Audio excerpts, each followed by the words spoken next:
Buenas, ingeniero. Disculpe, no se oyó lo último, estaba entrecortado. Ahora sí. Hola, hola. ¿Me escuchan? Sí, ingeniero, ya Ahora se se escucha. escucha, pero se escucha entrecortado su audio, ingeniero. Ya, parece que el tema del internet un ratito, a ver, espero que mejore, porque aquí igual se cortó la carga de la página. Ya, bien. Entonces, fíjense, vamos a fijar la fecha. ¿Qué les parece si ahora es 10, el siguiente sería el 17 o el 24? ¿Les es más cómodo para ustedes para el primer examen parcial? 24, ingeniero. 24. 24, ingeniero. 24. 4. 24. Ya, ok, miren, 24 va a empezar a las 11 de la mañana, ¿ya? Y va a durar una horita, ¿ya? Entonces se cierra exactamente a las 12 también. 24 se cierra a las 12, ¿ya? Vamos a tener 60 minutos para dar el examen.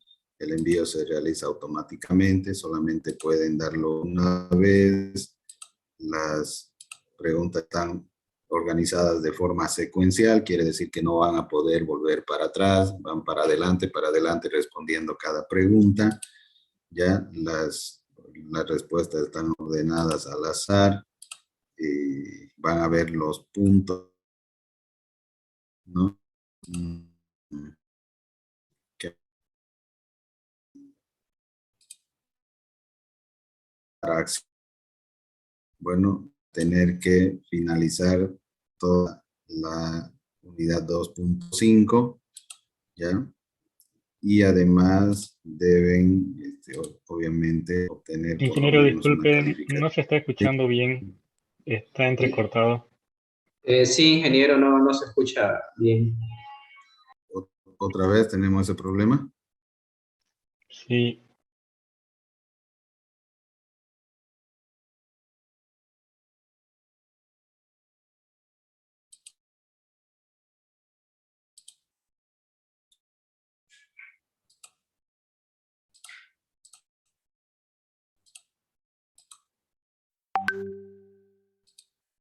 Ya.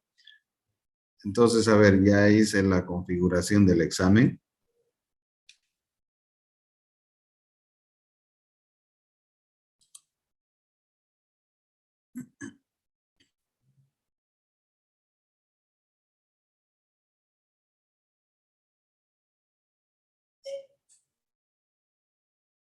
Está causando un problema ahorita, ¿no? Que no podemos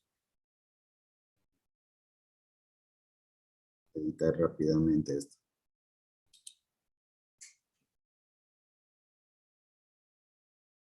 Ya. Asunto.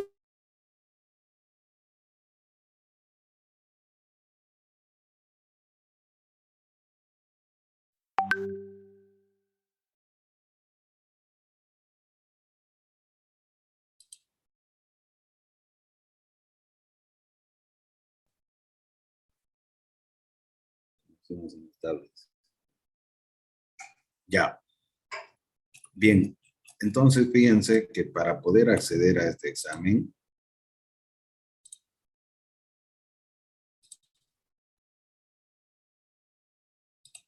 aquí tenemos un informe de finalización de actividades, ¿ya? Entonces, ustedes, fíjense que desde la unidad 1 se ha vuelto a reiniciar esto para que ustedes hagan las actividades, ¿ya? Yo tengo aquí un reporte de lo que ustedes están haciendo en la plataforma. ¿Pueden escucharme? Sí, ingeniero, ya se escucha bien. Hace rato no se le escuchó, ¿no?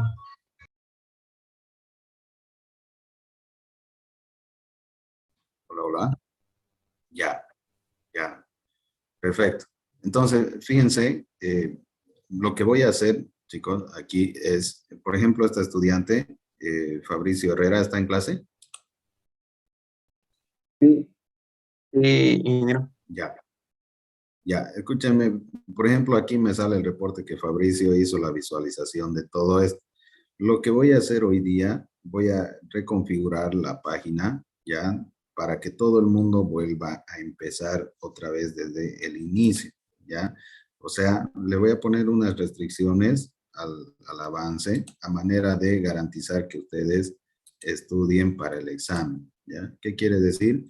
Vamos a reiniciar esto con que me aparezca como que no hubieran hecho ninguna actividad, pero sí ya han presentado el práctico y todo eso. Entonces, lo que ustedes van a hacer a manera de estudiar, les voy a pedir que por favor nuevamente hagan la primera unidad, lean todo eso, respondan la preguntita y vuelvan a hacer la unidad 1-2, así 1-2 hasta llegar a la unidad 2-5 y entonces se les va a abrir este primer examen parcial. Ya está condicionado a que después de acá se les pueda abrir directamente, ¿no? Este primer examen parcial. Por favor, a manera de estudiar, les estoy indicando que voy a hacer eso hoy día, ¿no? Terminando la clase, lo voy a reconfigurar para que usted necesariamente tenga que empezar desde acá y por lo menos como está el de la lección 2. Entonces no va a poder pasarlo rápidamente así nomás sin mirarlo, sin estudiar. Por lo menos 10 minutos les va a pedir que ustedes se dediquen a cada una de las lecciones a manera de garantizar que ustedes puedan estudiar. Hoy día es 10, el examen está para el 24, tienen 14 días para hacer eso, ¿ya? ¿Está bien? Por favor, a manera de estudiar, les va a aparecer como si no hubieran hecho ninguna actividad, ¿ya? Entonces, a partir del día de mañana, ustedes pueden empezar, por favor, a hacer nuevamente desde la unidad 1 la actividad, o sea, leer, responder las preguntitas, pasar a manera de que ustedes vayan estudiando.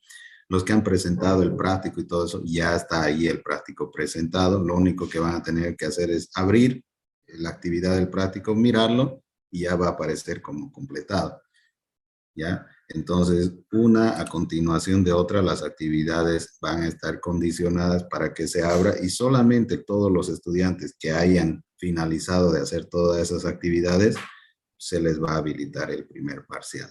Si no hacen eso, entonces no va a estar habilitado el primer parcial. Por ejemplo, aquí yo tengo a Carolina Arce, que ya hizo toda esa lección. Entonces hoy día yo voy a reconfigurar esto para que Carolina Arce aparezca como que no hizo ninguna actividad y a manera de que estudie, ¿no?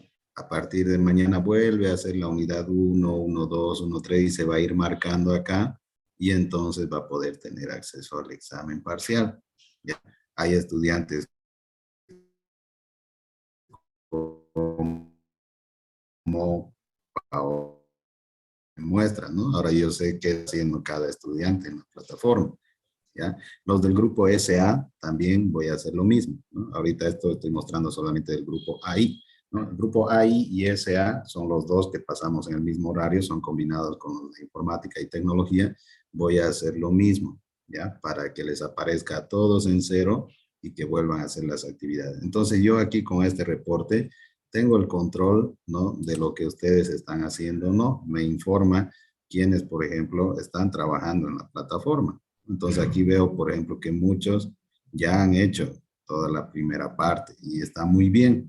Entonces les voy a pedir que por favor, nuevamente a manera de estudiar, lo voy a volver a reiniciar esto para que ustedes tomen tiempo de por lo menos dedicarle unos 10 minutos en hacer estas actividades y se les habilite el examen parcial. ¿Están de acuerdo? ¿Hay algún comentario, alguna sugerencia al respecto? Adelante, ustedes tienen la palabra. Hasta el Ingeniero, una 2.5, ¿no, pregunta. ingeniero? A ver, sí, uno por uno, por favor. Adelante. ¿Puedo hablar? Sí, sí, adelante, adelante. El práctico no Disculpe, tienen que presentarlo.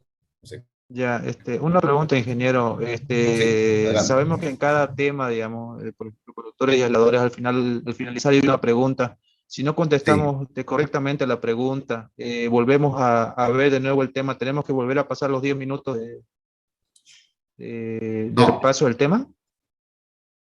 no. Primero, que después de cada sección hay una pregunta y si usted contesta mal, ahí le sale la respuesta correcta, ¿no? No es que, ay, ahora tengo que adivinar o no saber cuál, ¿no? Si usted contesta mal, le sale la respuesta correcta, ¿no? Cómo debería responder. Entonces, usted vuelve a iniciar nuevamente la lección y ya puede llegar a responder correctamente. Pero para que no lo hagan así tan rápido, o sea, pasar y averiguar la respuesta y luego colocar la respuesta y pasar a la siguiente, les va a condicionar a que ustedes estén mínimamente 10 minutos. Si entre intento e intento no han pasado todavía los 10 minutos, entonces usted no va a poder pasar a la siguiente lección.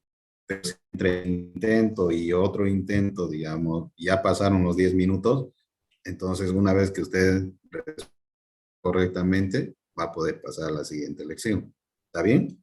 ¿Está respondida la pregunta? Sí, ingeniero, todo claro. ¿Ya?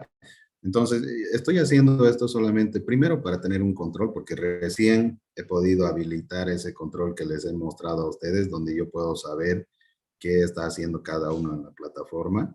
Entonces, como ya algunos ya avanzaron, todo eso una vez que se implementó, me apareció marcado todo. Entonces, quiero tener el control de que todos van a empezar nuevamente desde cero, a manera de que vayan estudiando para el examen, garantizar de que ustedes realmente estudien para el examen. Entonces, les estoy pidiendo que hoy, más tarde, lo voy a reiniciar eso para que ustedes, todo el mundo les aparezca como que no hizo nada en la plataforma, pero eso no quiere decir que van a perder la presentación del práctico. El práctico ya está presentado y eso no se va a cambiar. Todos los que presentaron bien, los que no pudieron presentar, ya no pueden presentar este práctico. Llegan en final, todos deben venir con su práctico en físico. Y ese estudiante que no pudo presentar, si por algún motivo no logró aprobar la materia, le falta 1, 2 puntos, 3 puntos, no sé, entonces tal vez ahí lo podemos considerar el práctico que no pudo presentar para que se le pueda dar una oportunidad, ¿ya? Pero por lo demás, los prácticos, los exámenes que están en la plataforma, si usted no presenta el día y la hora que está establecido en la plataforma, entonces ya no puede presentar posteriormente, a no ser que sea hasta el examen final, donde después de esa evaluación, si le falta algún punto, ahí podríamos considerar eso. ¿Está claro eso para todos? ¿Está entendido todo? Sí, ingeniero, una pregunta. Adelante, Luis Fernando. Seguimos manteniendo entonces la modalidad del primer parcial virtual, ¿no? Primer y segundo parcial va a ser virtual. El examen final lo presencial. ¿Se va a ocupar algún programa para el examen o cámara o qué requerimiento? Ninguno, ninguno. Ya ustedes tienen las autoevaluaciones, por ejemplo, voy a habilitarlos con todo la unidad 1 y la unidad 2. Ya han visto cómo son las autoevaluaciones de la unidad 1. Entonces, ahora que hagan la unidad 2, ya va a estar habilitado también. Entonces, la base para el examen son las autoevaluaciones de la unidad 1 y la unidad 2. Los ejercicios del práctico, tanto pares como impares, ustedes solamente han presentado los pares, pero en el examen puedo colocar preguntas de los ejercicios impares también, ¿no? Entonces ustedes para eso tienen, prácticamente ya tienen las preguntas del examen, ¿no? Porque está en el práctico y también hay unos ejercicios para practicar más, que dice ahí en la unidad 1 y la unidad 2, también son la base para el examen. O sea, puede salir preguntas de los ejercicios para practicar más, de los impares del práctico, de los pares del práctico, de las autoevaluaciones y de la teoría que está en el aula. Por eso es que necesito que ustedes vuelvan a hacer la plataforma, las actividades desde la unidad 1, ¿no? Para que de alguna manera se les habilite el examen final, pero también pueda garantizar que ustedes han estudiado para ese examen. ¿Está claro? ¿Está respondida la pregunta? Está claro, ingeniero. Ya, magnífico. ¿Alguien más tiene alguna duda?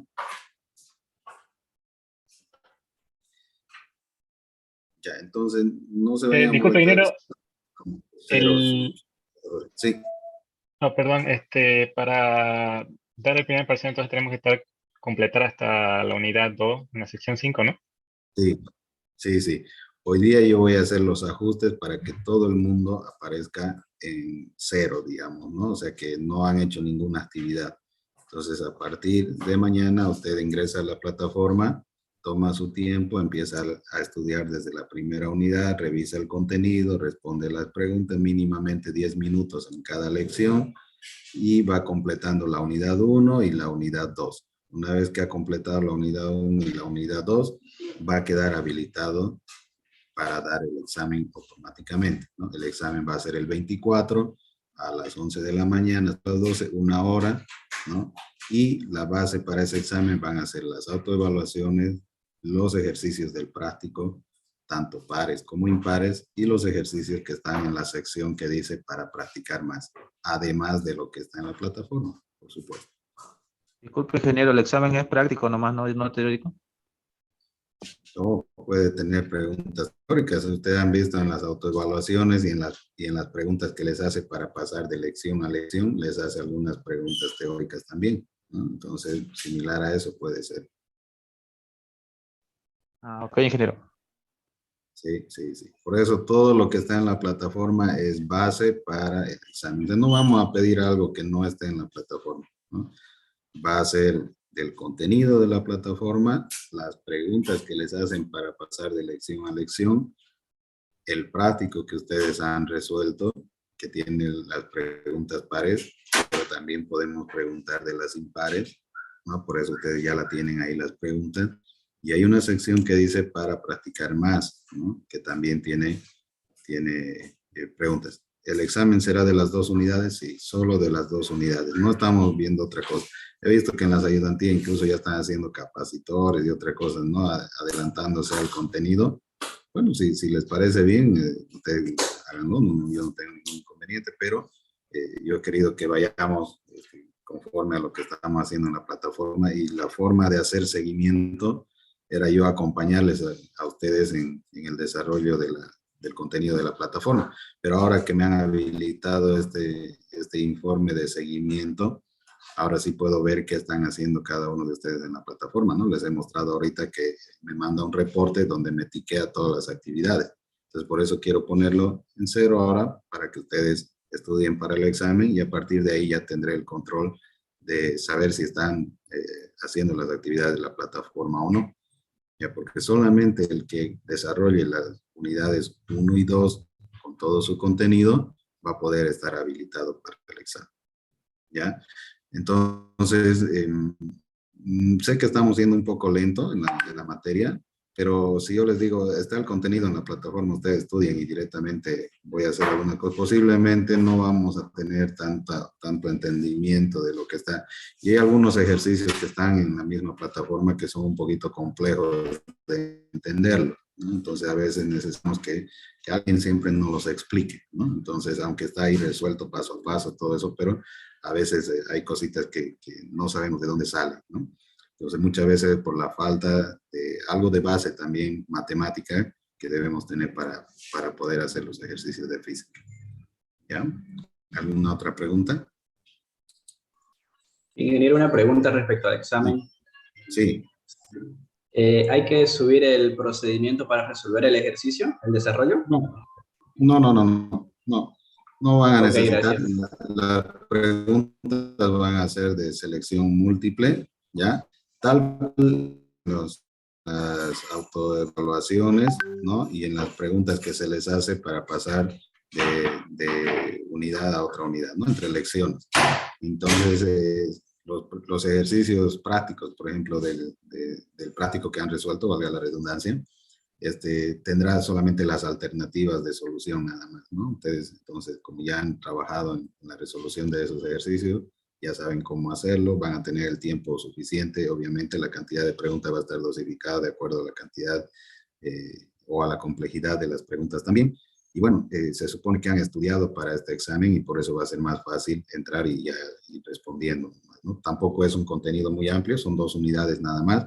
Y como les dije, ley de Coulomb, ¿no? Campos eléctricos y la ley de Gauss más que vamos a agregar ahora que ya está el contenido en la plataforma. Disculpe, ingeniero, no pasé todavía al tema 2, sobre el tema del práctico del tema 2. ¿Ya dio alguna fecha o todavía? Sí, sí, está en la plataforma ya para presentar, ¿no? A ver, vamos a verlo. Ustedes tienen que hacer las actividades en la plataforma para poder habilitar el práctico 2. De todas maneras, voy a entrar a mostrar el práctico 2. Ya, fíjense, aquí está práctico 2.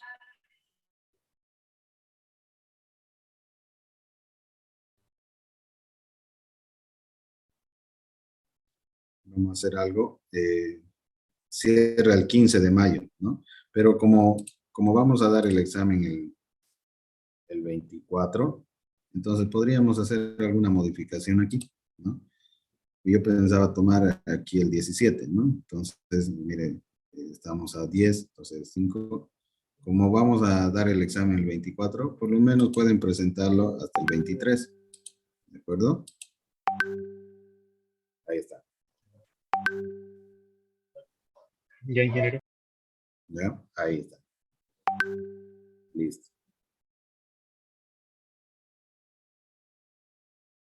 Voy a hacer las modificaciones respectivas para el grupo SA. Ahorita lo que estamos viendo está solamente en el grupo AI, ¿ya? Entonces voy a hacer esas modificaciones también en el grupo SA, que es prácticamente el mismo que tenemos acá. Y ya entonces ustedes pueden tener también en la plataforma estos cambios que estoy haciendo. De todas maneras, en caso de que no lo haga hasta mañana, por favor me escriben, ya para que lo pueda agilizar esos cambios que les estoy indicando. ¿No? ¿Alguna otra pregunta?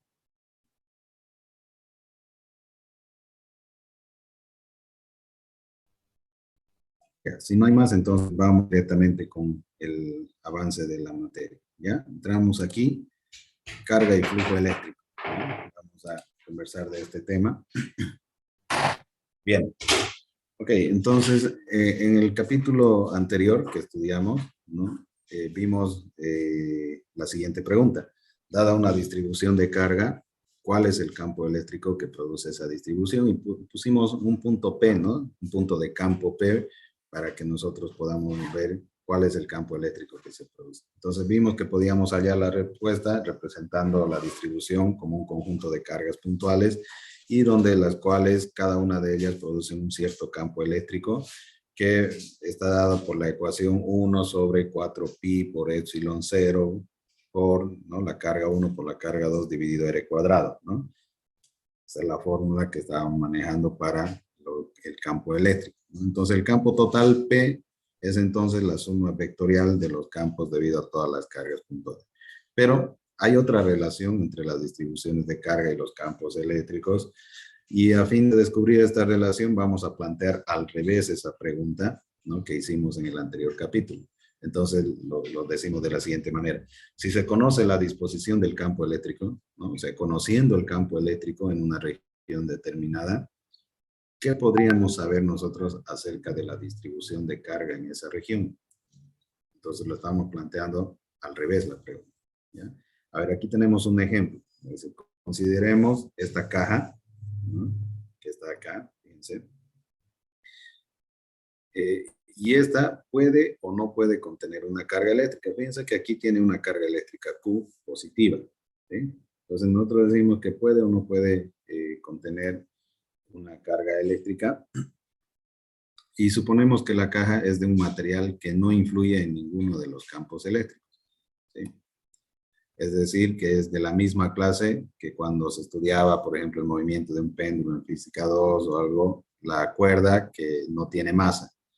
O cuando en física 1 se estudiaba, por ejemplo, cinemática, se hablaba de una pendiente sin fricción, cuando todos las pendientes, los materiales tienen cierta rugosidad y cierta fricción, pero para simplificar los cálculos decíamos que esa fricción es despreciable, ¿no?, que no tiene fricción. O como dice aquí la educación universitaria gratuita, que nos dice, ¿no?, siempre gastamos algo, entonces solamente es un decir, ¿no? Entonces mejor aún hagamos que la caja represente una superficie imaginaria, o sea que ni siquiera existe, pero nosotros nos vamos a imaginar que es una superficie que puede encerrar o no una cierta carga. Entonces vamos a decir que esa va a ser una superficie cerrada porque va a encerrar totalmente un volumen. Ahora, ¿cómo podríamos saber nosotros cuánta carga tiene dentro? ¿Existe alguna forma de saber cuánta carga eléctrica hay dentro de esa superficie cerrada?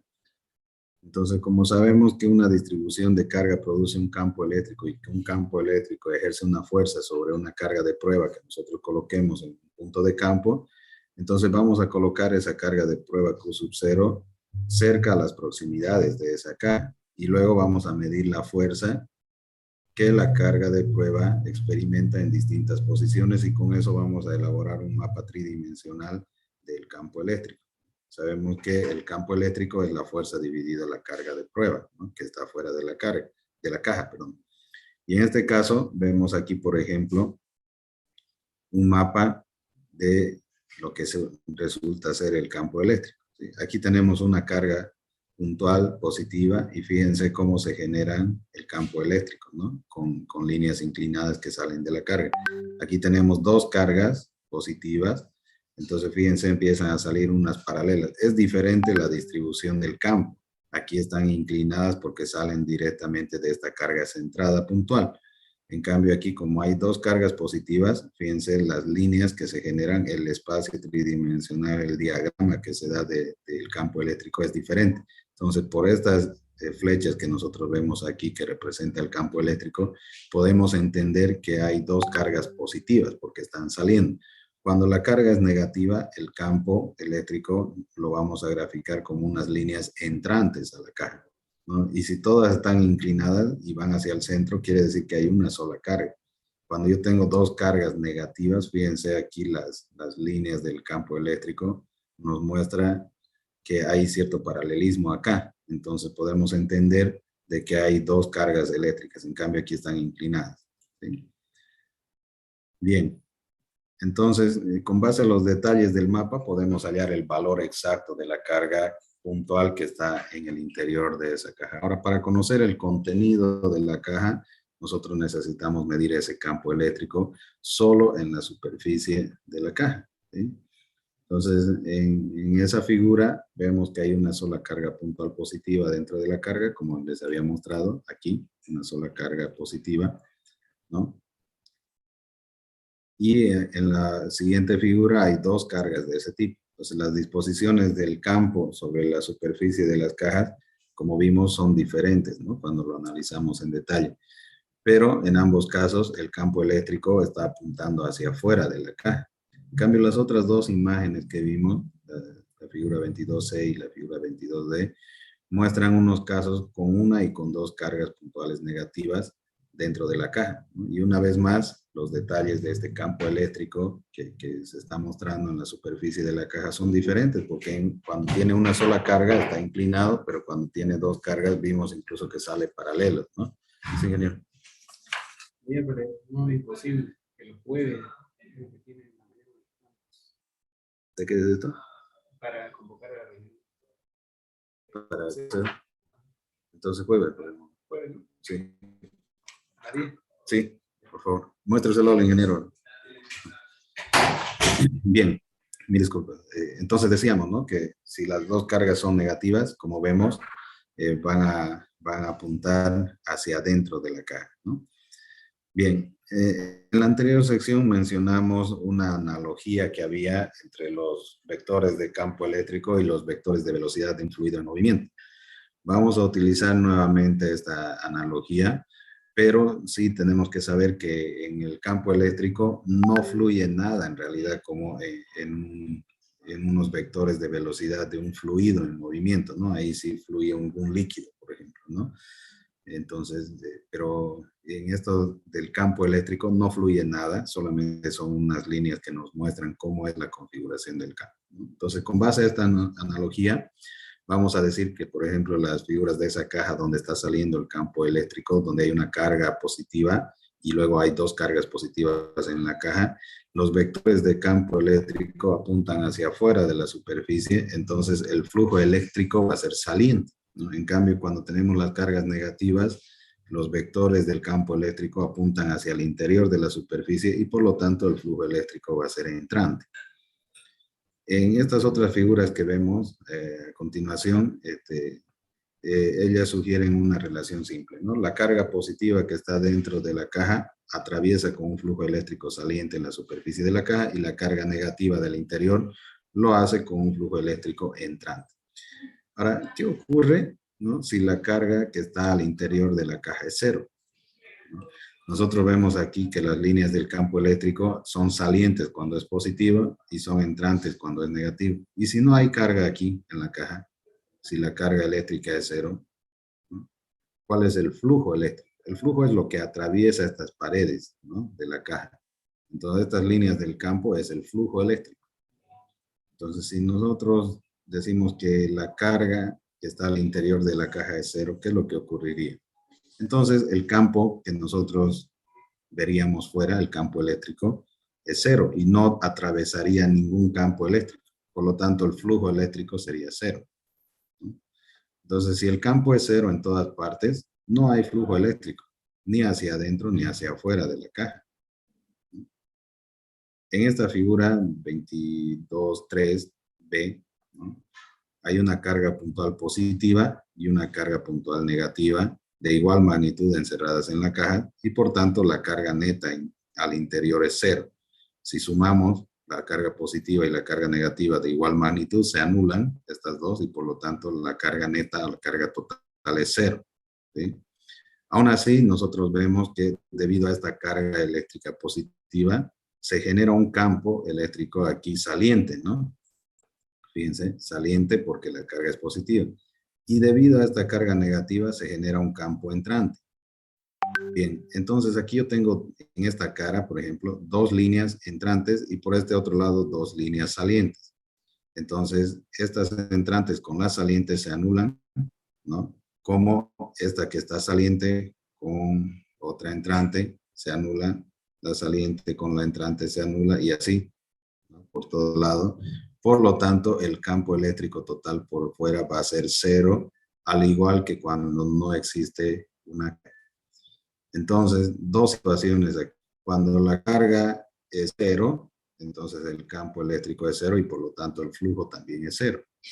Cuando yo tengo dos cargas iguales, ¿no? De igual magnitud, cuando la sumatoria de la carga neta es cero, por más que se genere este campo, entonces el flujo también va a ser cero, ¿no? El campo eléctrico va a ser cero al final porque se van a anular y por lo tanto el flujo eléctrico va a ser cero. Hay una tercera situación aquí, ¿no?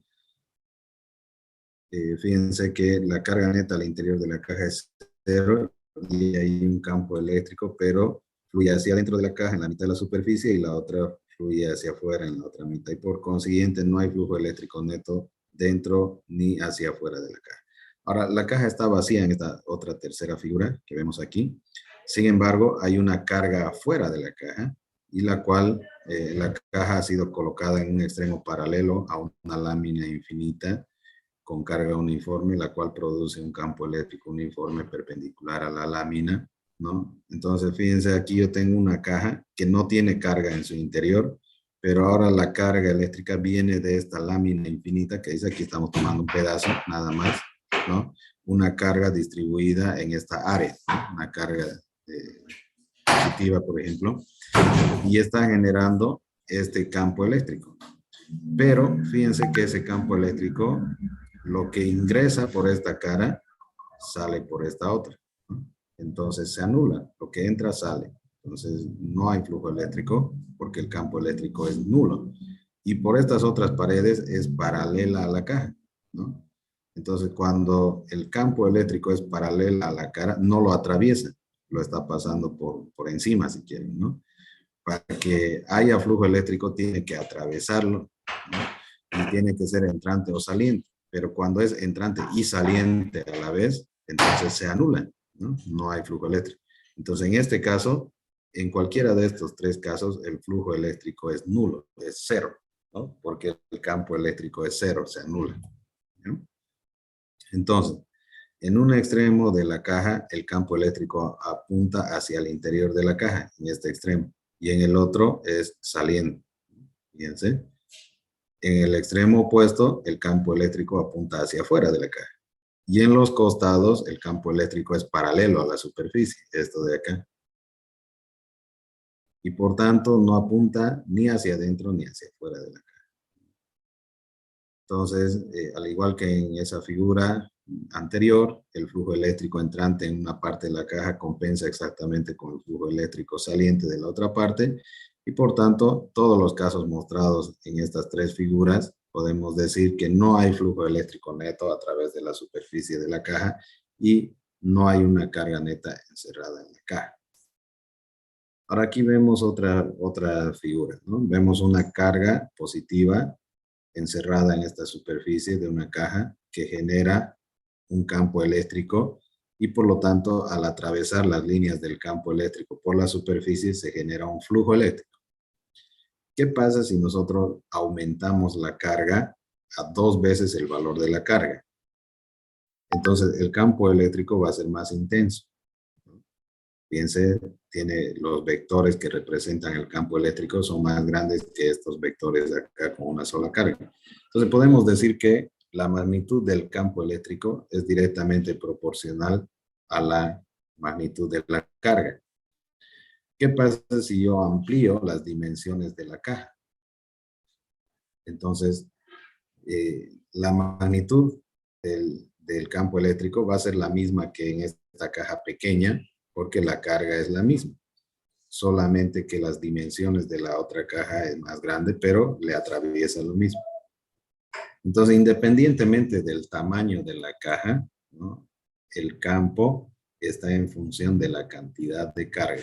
Esa es la conclusión que vemos de estos dibujos, ¿no? Entonces, la explicación viene en el siguiente párrafo, ¿no? Estas figuras ponen de manifiesto la vinculación que hay entre el signo positivo, negativo, cero de la carga neta encerrada en la superficie cerrada y el sentido saliente, entrante o ninguno del flujo eléctrico a través de la superficie. También hay una vinculación entre la magnitud de la carga neta dentro de la superficie cerrada y la intensidad del flujo neto del campo eléctrico en toda la superficie, ¿no? En estas figuras que acabamos de ver, hay una sola carga puntual dentro de la caja, pero en la segunda está 2 veces la carga, ¿sí? Entonces, la magnitud de la carga es 2 veces mayor y por tanto, en todas las partes del campo eléctrico tiene una magnitud 2 veces mayor, ¿no? Que la figura anterior, esta de acá.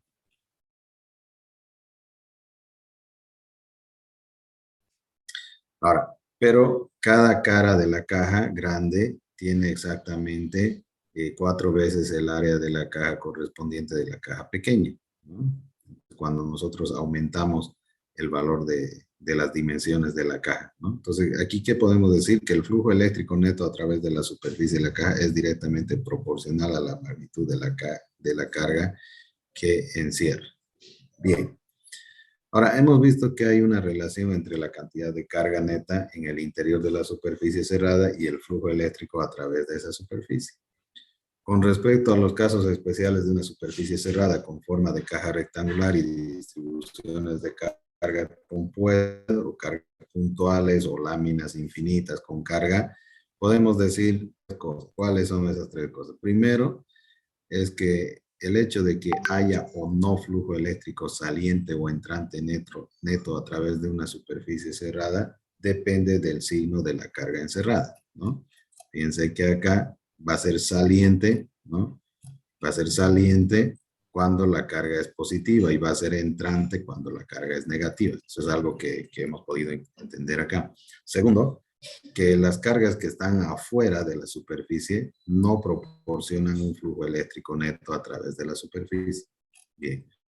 Entonces, en esta figura vimos que, por ejemplo, la carga está dentro, entonces aquí no hay carga, por lo tanto el flujo es 0. Aquí tengo la suma total, la carga neta se anula, es 0, por lo tanto el flujo es 0. Y aquí yo tengo una carga que no está dentro de la caja. Entonces la carga que está fuera de la superficie que yo estoy analizando no produce un flujo eléctrico porque lo atraviesa, como ven acá, por encima, ¿no? Y no lo atraviesa por las caras que tiene esta superficie. Ya eso es lo segundo. Entonces, las cargas que están afuera de la superficie no proporcionan un flujo eléctrico neto a través de la superficie. Y tercer punto importante es que el flujo eléctrico neto es directamente proporcional a la cantidad de carga neta encerrada dentro de la superficie. Pero por lo demás es independiente del tamaño de la superficie cerrada. Ya, esas tres cosas importantes.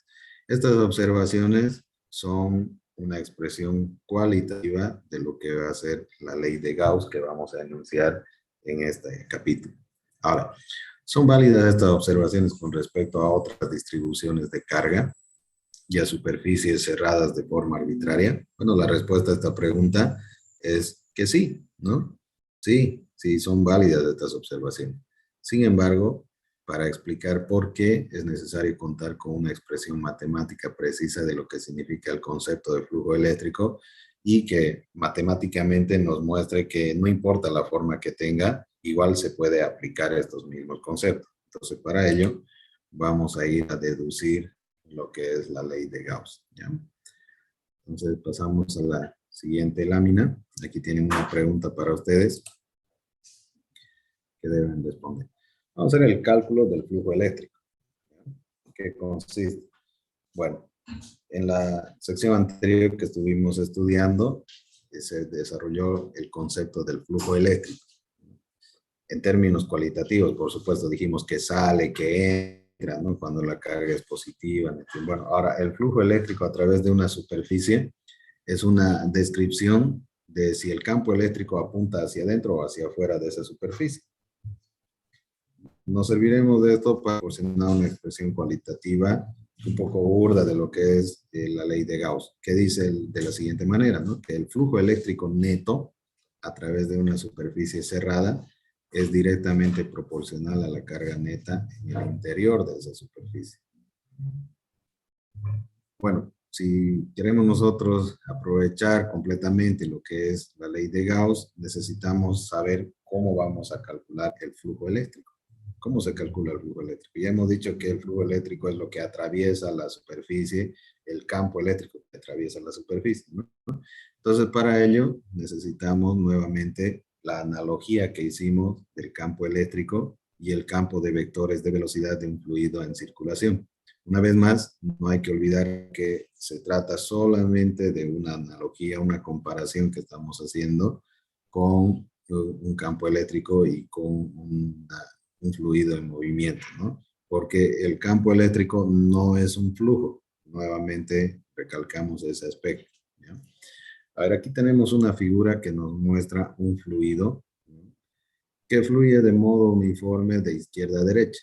Entonces, ustedes ven la imagen, ahí tienen un fluido, en este tenemos las paredes laterales, y está fluyendo de izquierda a derecha con una velocidad v.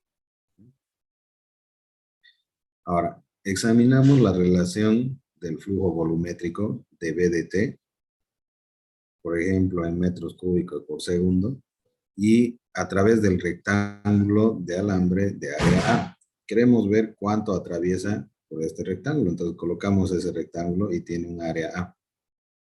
Cuando el área es perpendicular a la velocidad de flujo, y la velocidad del flujo es la misma en todos los puntos del fluido, entonces la relación del flujo volumétrico es el área multiplicada por la rapidez del flujo. Recuerden que la rapidez es la magnitud de la velocidad. Entonces aquí yo tengo un vector de velocidad que me indica la dirección del fluido. Entonces el flujo volumétrico es igual a la rapidez del fluido por el área del rectángulo que lo atraviesa. Bien. Si nosotros inclinamos el rectángulo un cierto ángulo phi, por ejemplo aquí, de modo que su cara sea perpendicular a B, ¿no? De modo que su cara principal, como está aquí, no sea perpendicular a B, sino que tenga esta cierta inclinación, ¿ven? Entonces ya fíjense que la dirección del fluido está en este sentido y esta cara que debería estar perpendicular al fluido ya no lo está, ¿no?, sino que está inclinada a un cierto ángulo phi. Entonces, el área que se considera es el área de la silueta que vemos cuando enfrentamos la dirección de B. O sea, el área que yo tengo que considerar para el cálculo del flujo volumétrico tiene que ser la cara que está perpendicular. Por lo tanto, aquí está afectado por este ángulo, por el coseno del ángulo. Esta cara perpendicular, ¿no? Es el área por el coseno del ángulo phi. Y esta otra será área por el seno de phi. Entonces esta área está dibujada de color rojo y marcada como área perpendicular acá, que es la proyección del área sobre la superficie perpendicular a la velocidad, ¿no?, del fluido. Entonces, dos lados del rectángulo proyectado tienen la misma longitud. Fíjense, si yo proyecto este rectángulo acá, el lado superior y el lado inferior tienen la misma magnitud, o sea, la misma dimensión. Pero estos otros dos lados son más chicos, porque obviamente la diagonal es mayor que este cateto. Este cateto es más pequeño porque está afectado por este coseno del ángulo, ¿sí?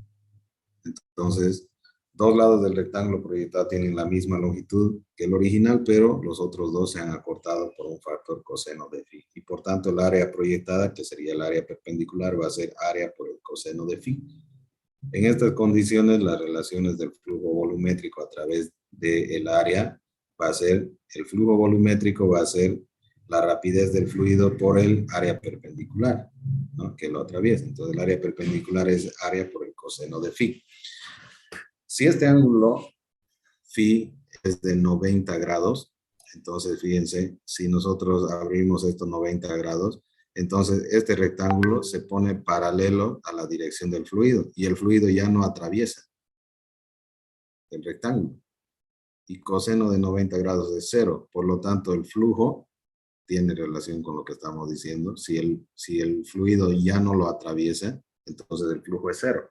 ¿Por qué? Porque coseno de 90 es 0, ¿no? Entonces el flujo volumétrico, fíjense, va a dar 0. El rectángulo del alambre presenta su borde al flujo y no pasa fluido alguno a través del rectángulo. Ya dijimos que para que haya fluido, ¿no?, tiene que atravesar el área. Entonces, si este ángulo es 90, no lo atraviesa, lo pasa por arriba o por abajo. Entonces, asimismo, la velocidad por el coseno de phi es una componente del vector de velocidad perpendicular al plano del área. Y si nosotros llamamos B perpendicular, por ejemplo, a esta componente, podemos describir de nuevo la relación del flujo volumétrico como esa componente perpendicular por el área. Entonces, la relación del flujo volumétrico se puede expresar de manera más compacta empleando el concepto del vector de área, que es una magnitud vectorial que tiene una magnitud, el valor del área y una dirección perpendicular al plano del área que se describe. Entonces, cuando yo lo pongo como vector de área, entonces yo tengo que indicar el valor del área más la dirección. Entonces, este vector de área describe tanto el tamaño del área como su orientación respecto al espacio. Entonces, en términos de ese vector de área, podemos escribir la relación del flujo volumétrico del fluido a través del rectángulo como el producto escalar del vector de velocidad por el vector de área. Porque área por el coseno es, según lo que ustedes se acuerdan de física 1, ¿no?, es el producto escalar, ¿no?, el producto punto de estos dos vectores.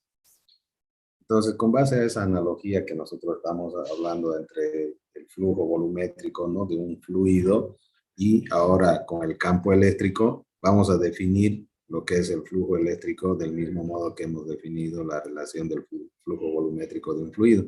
Simplemente lo que vamos a hacer en esta definición que nosotros tenemos del flujo volumétrico de un fluido, vamos a sustituir esta velocidad del fluido por el campo eléctrico. Entonces, cuando sustituimos en esta ecuación la velocidad del fluido por el vector del campo eléctrico, ¿no?, y el símbolo con que se representa el flujo eléctrico es de phi mayúscula sub E. Entonces, la letra mayúscula phi y el subíndice E, esa E nos recuerda que se trata de un flujo eléctrico. Bien, entonces vamos a considerar primero, ¿no?, el área plana perpendicular al campo eléctrico E que tenemos aquí, ¿sí? Entonces se define el flujo eléctrico a través de esta área como el producto de la magnitud del campo por el área. Entonces fíjense, esto representa flujo eléctrico, es igual a la magnitud del campo eléctrico por el área. Si yo conozco aquí el campo eléctrico que es uniforme y tengo el área que está totalmente perpendicular a la dirección del flujo eléctrico, el ángulo que se forma aquí, fíjense, el ángulo que se forma aquí, si tuviera alguna inclinación, como por ejemplo acá, aquí yo tengo un ángulo phi, aquí el ángulo es 0, ¿no? Coseno de 0 es 1. Entonces, E por A por coseno de 0, que vale 1, directamente el flujo eléctrico queda la intensidad del campo eléctrico por el área, ¿no? Que atraviesa el área de esta superficie. O sea, aquí el ángulo phi es 0, ¿no? No tiene ninguna inclinación. ¿Qué pasa? ¿Qué pasa si yo genero alguna inclinación en esa superficie? Entonces, este es el vector de área, ¿no? Porque primero es la magnitud del área más su dirección. Este vectorcito me está dando cuál es la dirección de este plano, de esta superficie. Entonces, este vector es perpendicular. Entonces, fíjense que el campo eléctrico, que es uniforme, lo atraviesa por acá y genera un ángulo phi, que es el mismo que está acá. Y como nosotros sabemos que la fórmula es E por A por el coseno de phi, en este caso, ¿no? Phi es un ángulo cualquiera, entonces el flujo eléctrico va a ser el producto escalar de estos dos vectores, ¿no? El vector de campo eléctrico por el vector de área. O sea que va a ser E, que es la magnitud del campo eléctrico, por la magnitud del área, por el coseno del ángulo de inclinación que tenga. ¿Ya? Cuando es totalmente perpendicular, directamente es la magnitud del campo por el área, ¿no? Cuando tiene alguna inclinación respecto a la dirección del flujo, o perdón, a la dirección del campo eléctrico, entonces el flujo eléctrico, que es phi sub E, es el producto escalar del vector de campo eléctrico por el vector de área. ¿Qué pasa si este ángulo, ¿no?, es 90 grados, en el cual la superficie que yo estoy analizando está paralela a la dirección del campo? Entonces, fíjense, aquí el campo eléctrico está aquí y forma 90 grados, ¿no?, con la superficie. Entonces, no lo está atravesando. En este caso, el campo eléctrico es paralelo al plano, ¿no?, a la superficie. Por lo tanto, el flujo eléctrico va a ser 0. ¿Por qué? Porque tengo un ángulo de 90 y el coseno de 90 es 0. Entonces, si yo sé que el flujo eléctrico es el producto escalar del vector de campo eléctrico por el vector de área, que es igual a la magnitud del campo eléctrico por el área, por el coseno de 90, y el coseno de 90 es 0, 0 por este término es 0, por lo tanto el flujo eléctrico es 0. No hay flujo porque no lo atraviesa la superficie, lo pasa por encima o lo pasa por debajo. ¿Sí? ¿Hasta ahí está todo claro? ¿Hay alguna pregunta?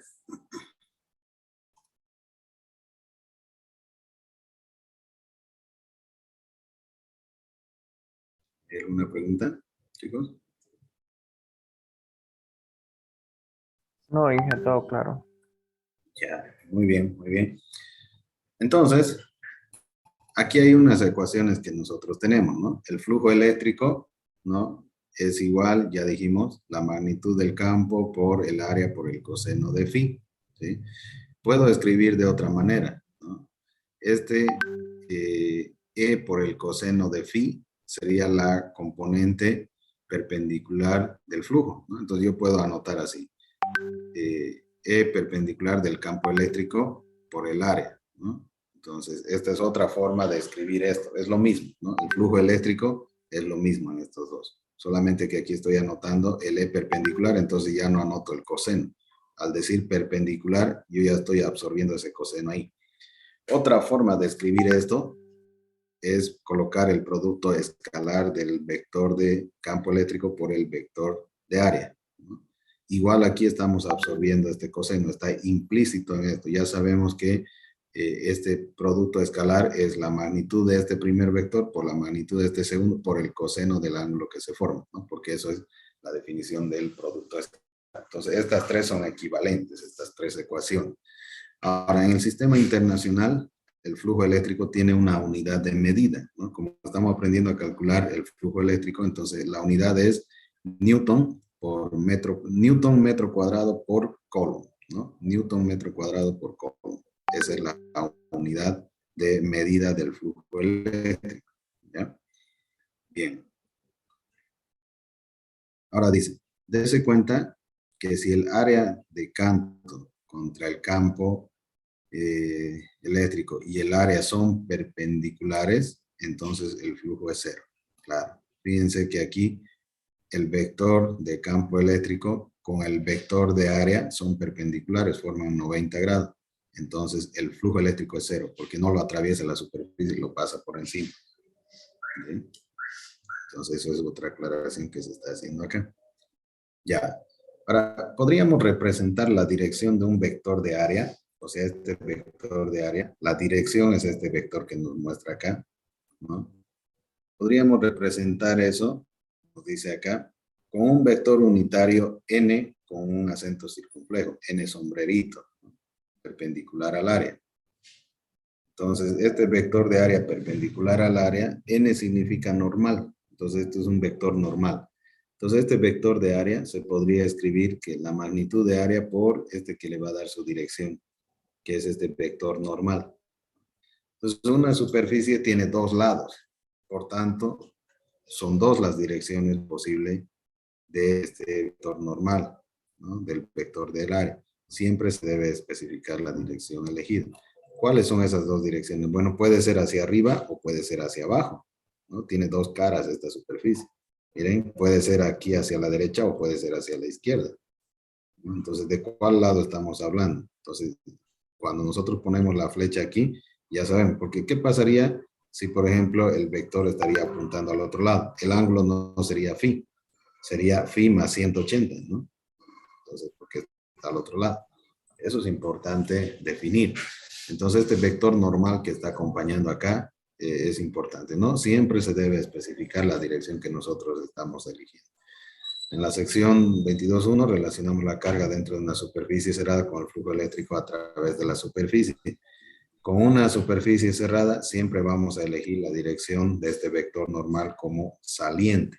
Siempre que nosotros estemos hablando de una superficie cerrada, ese vector normal no lo vamos a hacer hacia adentro de la caja porque no sabemos qué es lo que hay adentro, ¿no? Porque la superficie está cerrada. Entonces siempre ese vector normal va a ser hacia afuera, o sea, saliente. Y nos vamos a referir al flujo hacia afuera de una superficie cerrada y por consiguiente lo que llamamos flujo eléctrico hacia afuera corresponde a un valor positivo de phi sub e y lo que llamamos flujo eléctrico hacia adentro corresponde a un valor negativo de phi sub e. Entonces este phi mayúscula sub e representa el flujo eléctrico, ¿ya?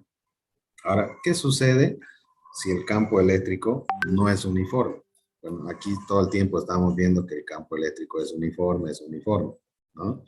¿Qué pasa si ese campo eléctrico no es uniforme? Sino que varía de un punto a otro en el área.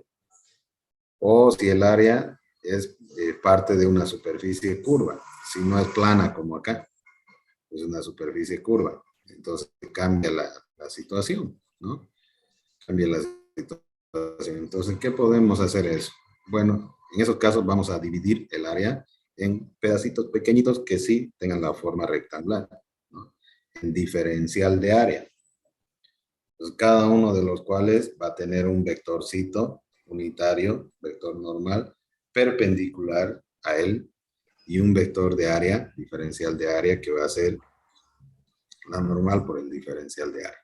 ¿Qué vamos a hacer? Se va a calcular el flujo eléctrico a través de cada elemento, o sea, de cada pedacito, y luego se va a sumar para saber la totalidad. Esa suma se representa a través de esta integral, ¿no? La integral es la sumatoria, por supuesto. Entonces, los resultados para obtener el flujo total tendrán que ser sumados. Entonces, el flujo eléctrico, ¿no? Va a ser la integral de la magnitud del campo eléctrico por el coseno. Recuerden que esto es la componente perpendicular del flujo por el diferencial de área. Entonces, esto mismo yo puedo escribir de otra forma. E coseno de phi, puedo poner E perpendicular diferencial de área y es lo mismo que esto de acá. O también puedo poner como el producto escalar del vector de campo eléctrico por el vector diferencial de área porque es un pedacito. Entonces yo voy a sumar todos esos pedacitos y esa sumatoria está representada por esta integral. Esta es la definición general del flujo eléctrico. Esta es la definición general. A esto se le llama integral de superficie, ¿no?, de la componente perpendicular con respecto al área, o también la integral de superficie del producto escalar del campo eléctrico por el diferencial de área. Las diversas formas de la integral que vemos acá expresan lo mismo, solamente con términos diferentes, y en algunos problemas a veces podemos utilizar una u otra forma dependiendo de los casos, ¿no? Entonces, la ecuación esta que vemos acá, del flujo eléctrico que tiene la integral por la componente perpendicular del campo eléctrico por el diferencial del área, es simplemente igual al producto del valor promedio de la componente perpendicular del campo eléctrico por el área de la superficie, ¿no?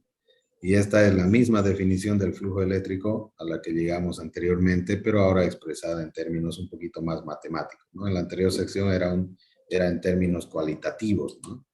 Entonces ahora un poco más en términos matemáticos. Y en la siguiente sección vamos a ver la relación que hay entre el flujo eléctrico total a través de cualquier superficie cerrada, cualquiera que sea su forma, y la cantidad de carga que encierra dentro de la superficie, ¿no? Entonces, para ello vamos a ver algunos ejemplos de lo que estamos indicando. Bueno, aquí tenemos un ejemplo para analizar, ¿no? Nos dice, por ejemplo, miren el flujo eléctrico a través de este disco. Un disco cuyo radio mide 0,10 metros está orientado con su vector unitario normal, formando un ángulo de 30 grados respecto a un campo eléctrico uniforme cuya magnitud es 2 por 10 a la 3 newton por coulomb, ¿no? Entonces, fíjense aquí, tenemos un disco, ¿no?, que es una superficie uniforme que tiene un radio de 0,10 y que su vector normal, ¿no?, que nos da la dirección, fíjense que está aquí graficado, forma un ángulo de 30 grados con la dirección o la orientación de este campo eléctrico uniforme, ¿no? Forma un ángulo de 30 grados. Por lo tanto, la inclinación aquí es 30 grados. Tenemos el dato del valor de la magnitud del campo eléctrico, que es 2 por 10 a la 3. Entonces, el área lo podemos calcular porque el área de una sección circular es pi por el radio al cuadrado. Entonces ya tendríamos, y el ángulo coseno de 30, entonces fácilmente podríamos calcular el flujo eléctrico que atraviesa esta superficie, ¿no? Este campo eléctrico, estas líneas de campo eléctrico que están atravesando la superficie, eso es el flujo eléctrico, eso es lo que queremos calcular. Como la superficie no es cerrada, no tiene un adentro o un afuera, y por ello es que se debe especificar la dirección del vector normal, o sea, para saber si es este o si es la otra, ¿no?, la dirección del vector normal. Si fuera una superficie cerrada, siempre va a ser hacia afuera. ¿Ya? Pregunta, inciso A. ¿Cuál es el flujo eléctrico a través del disco? Podemos calcularlo fácilmente, ¿no? La magnitud del campo por el área por el coseno de este ángulo. Listo. ¿Cuál es el flujo a través del disco si este se orienta de un modo que su normal sea perpendicular a el vector del campo eléctrico? ¿Qué pasa si esto forma 90 grados? Si lo pongo horizontal.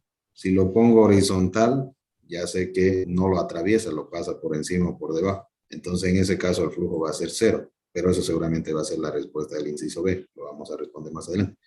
¿Y cuál es el flujo a través del disco si su normal es paralela a E? ¿Qué pasa si este vector se pone paralela a E? O sea que el ángulo forma 0 grados. Entonces, esta superficie va a estar con toda su cara frente al campo eléctrico y el flujo va a ser máximo, ¿no? O sea, va a atravesarlo con toda su intensidad. Y ese flujo, cuando forma 0 grados, es directamente el valor, ¿no?, de la magnitud del campo eléctrico por el área. Y eso lo vamos a calcular. Entonces, como ya tenemos todos los elementos, podríamos hacer ese cálculo directamente. Para eso vamos a utilizar una hojita aquí aparte. Bien.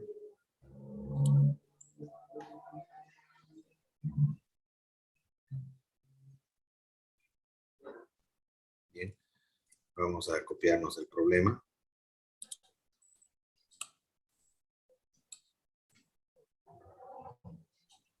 De acá.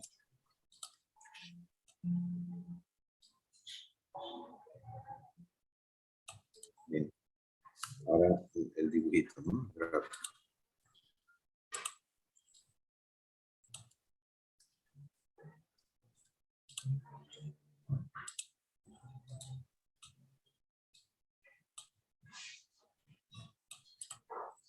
Bien. Ok, se dice ahí el disco que tiene esas medidas y todo. Inciso A, ver, ¿cuál es el problema? ¿Sí?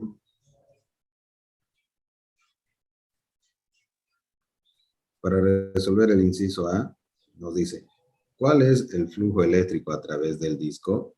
Entonces recordemos que el flujo eléctrico se simboliza con un phi mayúscula así, phi sub E. Ese es el flujo eléctrico. Y sabemos nosotros que es la magnitud del campo eléctrico multiplicado por el área y multiplicado por el coseno del ángulo que se forma, ¿no? Bien, entonces reemplacemos datos. Aquí nos da la magnitud del campo eléctrico, que es 2 por 10 a la 3 Newton por Coulomb, multiplicado por el área. El área es pi por el radio al cuadrado. El radio es 0,10. Pi por el radio al cuadrado, ese es el área. Por el coseno del ángulo que se forma, que son 30 grados.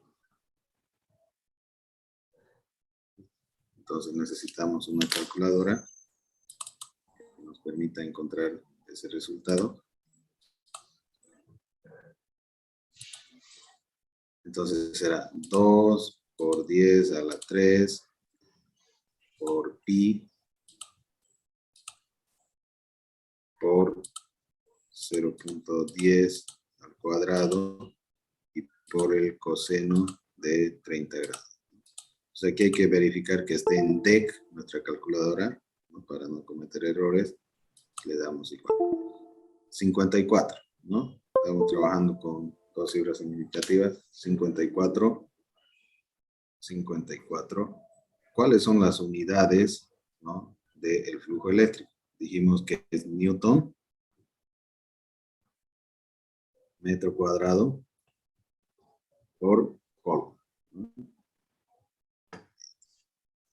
Newton metro cuadrado por Coulomb. Esas son las unidades del flujo eléctrico en el sistema internacional. Entonces ya está calculado ahí. El inciso B, ¿no? El inciso B nos dice, ¿cuál es el flujo a través del disco si este se orienta de un modo que su normal sea perpendicular a E? Bueno, si esta es la normal, si dice que es perpendicular, entonces quiere decir que el disco se pone en este sentido. Sí.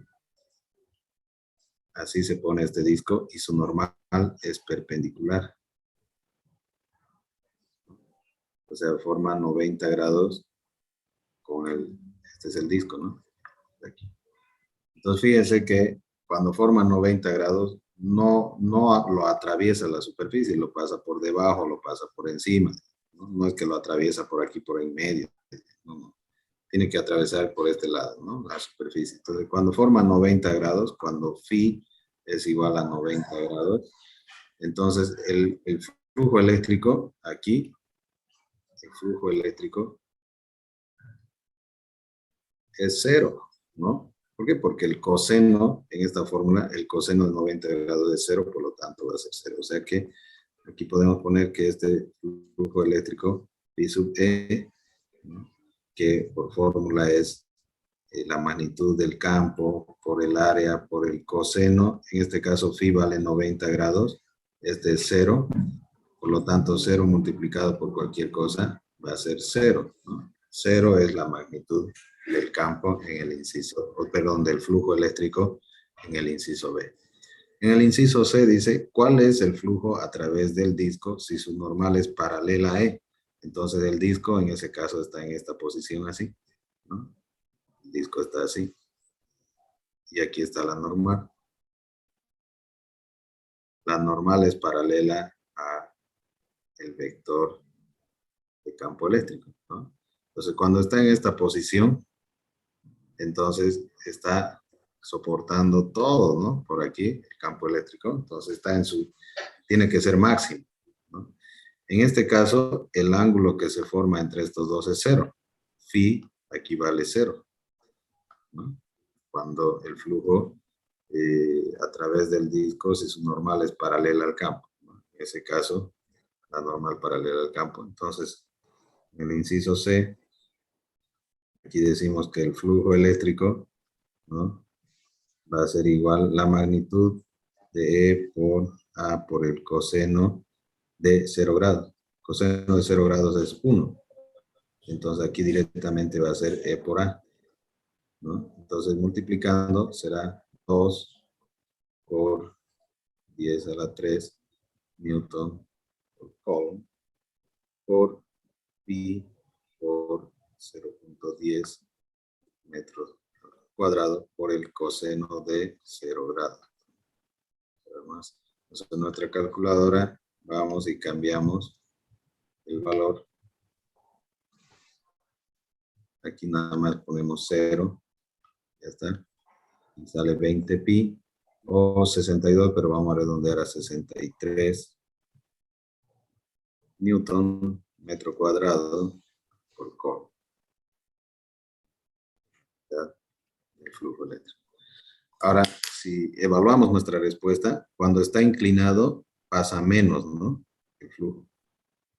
Cuando está totalmente vertical, o sea, cuando el vector de dirección del área, el vector normal, es paralelo a E, es máximo, ¿no? Entonces tendría que el flujo ser mayor. Y por supuesto, es 63 Newton metro cuadrado por Coulomb frente a 54. En cambio, cuando es perpendicular el vector normal al vector de flujo o al vector del campo eléctrico, entonces no hay flujo eléctrico. El flujo eléctrico es 0. ¿Está entendido esto? ¿O hay alguna pregunta?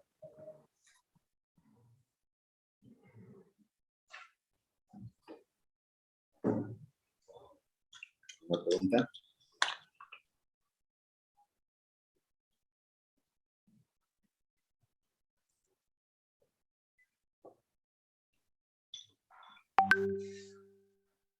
¿Qué dice, chico? ¿Hay alguna pregunta? Oh, claro, ingeniero. ¿No? Bien. Bien. Ok, entonces ese es el problema que tenemos ahí, ¿no? Comparemos a ver nuestros resultados.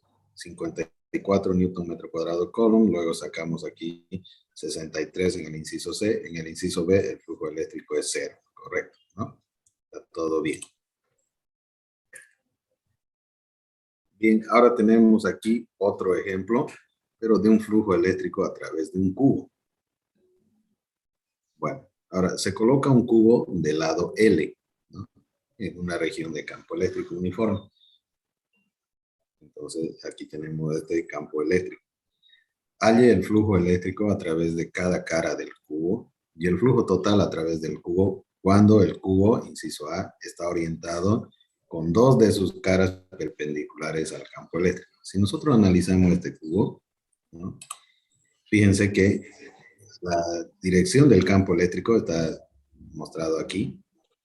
Y ahora, cada cara de este cubo tiene un vector normal. Cuando sean superficies cerradas, dijimos que todas las caras van a ser salientes, ¿no? Entonces, fíjense, este es el lado 1. Tiene un vector normal que está en dirección opuesta del vector de campo eléctrico. La cara 2 está de este otro lado. En este caso, el vector normal es paralelo al vector de campo eléctrico, ¿no? Entonces, por aquí está entrante, por ejemplo, el campo eléctrico, y por aquí está saliendo el campo eléctrico, ¿no? Ya. Entonces, nosotros no sabemos qué carga tiene. Parece que no hay carga aquí, porque este campo eléctrico es producido por otra carga positiva que puede estar alejada. Entonces, ya de la teoría, nosotros ya podemos decir que el flujo eléctrico total neto va a ser 0, ¿no? Eso lo vamos a comprobar. Ahora, las caras 3, 4, 5 y 6 están paralelas al flujo, perdón, al campo eléctrico. Por lo tanto, el flujo eléctrico es 0. ¿no? Ya dijimos que si el vector normal de la superficie forma 90 grados, ¿no? Es perpendicular al vector de campo eléctrico, entonces el flujo es cero. Quiere decir que aquí no hay flujo, lo pasa por encima o por debajo, digamos, a esta superficie. Entonces, esta cara 3, 4, 5 y 6, el flujo eléctrico ya sabemos que es cero. Donde tenemos que calcular es en la cara 1 y en la cara 2. ¿Ya? Bien. Luego dice, inciso B, ¿qué pasa si se hace girar un ángulo phi o un ángulo tita, como se muestra en esta figura? Entonces, lo que estamos haciendo es hacer girar un ángulo tita, ¿ya? Tita, aquí. Entonces, ¿qué va a pasar? Este ángulo tita se hace girar acá. Entonces, esta cara que estaba aquí, ahora la cara 3 también va a recibir impacto del campo eléctrico. Entonces, la cara 1, la cara 3, la cara 2 y la cara 4 tienen impactos del campo eléctrico. Pero la cara 5 y la cara 6, la de arriba y la de abajo, todavía se mantienen paralelas al campo eléctrico. Quiere decir que sus vectores normales son perpendiculares al campo eléctrico. Por lo tanto, la cara 5 y la cara 6 va a ser cero, ¿no? Habría que calcular el flujo en las caras 1, 2, 3 y 4 y luego hacer una sumatoria total. Bueno, eso es lo que vamos a hacer, ¿ya? Bien. Vamos a copiar entonces el problema.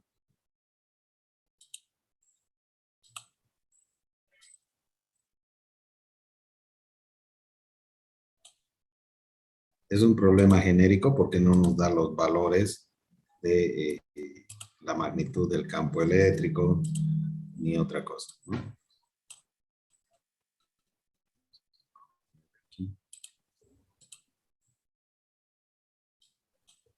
Bien. Ok. A ver, recordemos algo, ¿no? Que el flujo eléctrico, que es así un phi sub E, es igual a la magnitud del campo eléctrico por el área, por el coseno del ángulo que se forma, ¿no? Ya, esto es lo que nosotros tenemos. Ahora, tenemos 6 caras aquí. Entonces, tengo que calcular el flujo eléctrico que hay en la cara 1, por ejemplo. Flujo eléctrico en la cara 1. En la cara 1, fíjense que el vector del campo eléctrico con el vector de dirección o el vector normal de la cara 1 están en contraflecha, ¿no? Porque este es el vector, lo voy a poner otro color. El vector del flujo eléctrico o del campo eléctrico es este, E, y forma con el vector normal, ¿no? De esta cara de la superficie, 180 grados. 180 grados, ¿no? Con esa superficie. Entonces, vamos a hacer eso. Decimos aquí que va a ser E por A. El área, nosotros sabemos que este lado mide L y este otro lado mide L. Entonces, el área es L cuadrado, ¿no? Entonces, por L cuadrado, por el coseno de 180 grados. Ahora, el coseno de 180 grados es menos 1. Entonces, menos 1 por esto de aquí va a ser E negativo por L cuadrado. Esa sería la respuesta de el flujo eléctrico en la cara 1. ¿Hasta ahí todo claro? 16,5 centímetros. Sí. Todo claro, ¿no? ¿Está ahí? Sí, Inge. Ya, si alguien tiene alguna duda me dice. Ahora vamos a calcular el flujo eléctrico en la cara 2. Entonces, el flujo eléctrico en la cara 2 va a ser igual a ¿cuánto? Analicemos lo que ocurre en la cara 2. En la cara 2 yo tengo el vector del campo eléctrico, el vector de dirección de la cara 2 forman 0 grados, ¿no? Piense que son paralelos, entonces phi aquí vale 0 grados.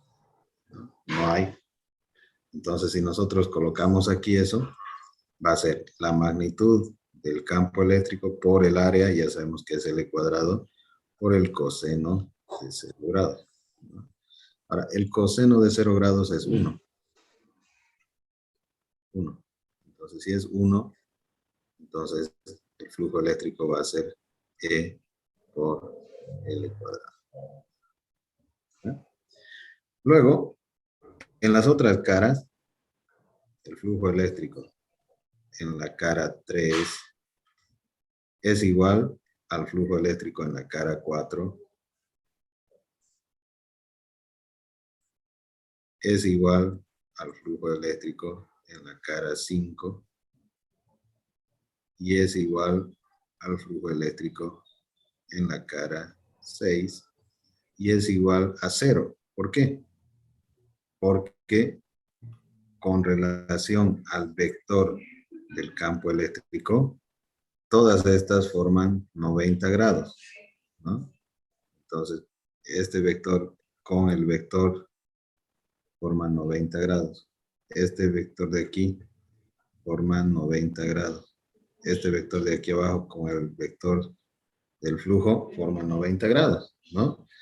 Entonces, lo que tenemos aquí es E por L cuadrado por el coseno de 90 grados, y el coseno de 90 grados es 0. Entonces 0 multiplicado por cualquier cosa es 0. Entonces si yo quiero saber cuánto es el flujo eléctrico total, yo tendría que sumar estos, ¿no? Sumar el E1, E2, E3, E4, E5, E6. Si yo hago una suma, este negativo con este positivo se anulan, queda 0, más 0, bueno, va a quedar 0, ¿no? 0 es el flujo eléctrico total, y nosotros sabemos que cuando una caja que no tiene carga, ¿no?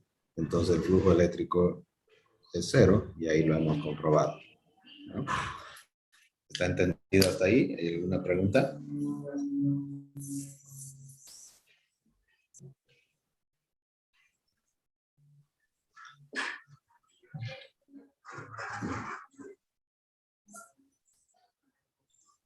¿Alguna pregunta? No, Inge. Ya. Muy bien. Vayamos al inciso B. Este es el inciso A, cuando tenemos la caja que está orientada a esta forma. En el inciso B, la caja se hace girar un ángulo phi, dice, ¿no? Bien. Entonces calculemos el flujo eléctrico, ¿no? En la cara 1. El flujo eléctrico en la cara 1 va a ser igual a cuánto.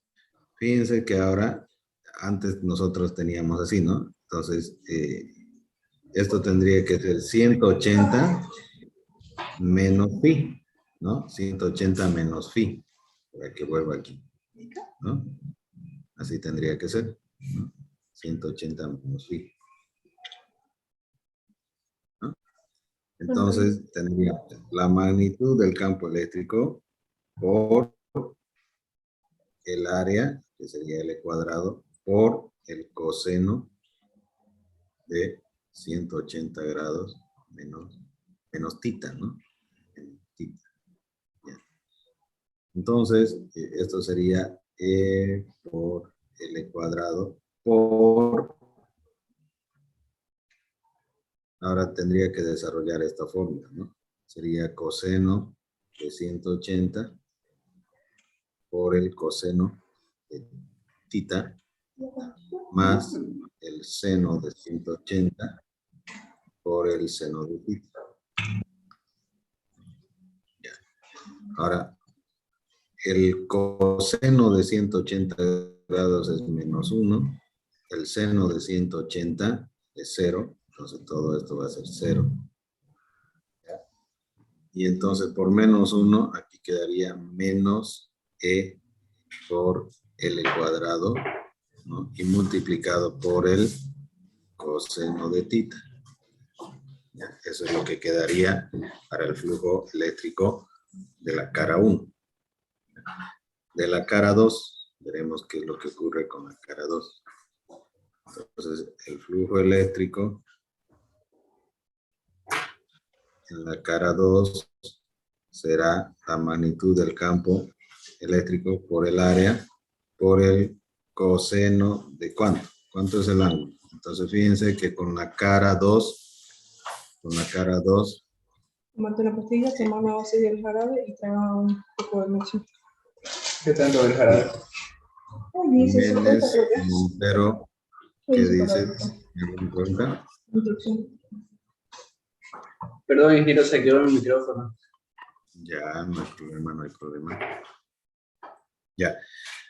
Entonces, fíjense que hace rato nosotros teníamos esto, ¿no? 180 menos phi. Entonces, en este caso, hace rato el ángulo era y estaban iguales, 0, ¿no? Entonces, vamos a poner 0 menos phi. Menos tita, perdón. Ese va a ser el ángulo en la cara 2, ¿no? 0 menos tita, ¿no? Ya, entonces, ahora vamos a colocar aquí, a ver, sería E por L cuadrado por el coseno, aquí sería coseno del primero, coseno de 0 por el coseno de tita, más el seno de 0 por el seno de tita. Ya. Entonces el coseno de 0 vale 1. Y el seno de 0 vale 0. Entonces de aquí es 0. ¿Ya? Y entonces quedaría E por L cuadrado por el coseno de tita. Ya está. Ahora veamos qué es lo que ocurre en la cara 3. La cara 3. Flujo eléctrico, cara 3 sería igual la magnitud del campo eléctrico por la longitud al cuadrado, que sería el área, por, ¿y ahora qué tendríamos? ¿Sí? En la cara 3 hace rato nosotros habíamos calculado que va a ser 0, ¿no? Pero ahora tenemos 90 menos phi, ¿no? 90 menos phi. Entonces, de otro lado, tendremos 90 más phi, o más tita, perdón. Porque ahora se ha aumentado tita aquí, a este ángulo, y antes estaba así, y ahí era 90 grados más tita, ¿no? Entonces, ahora aquí será por el coseno de 90 grados más tita.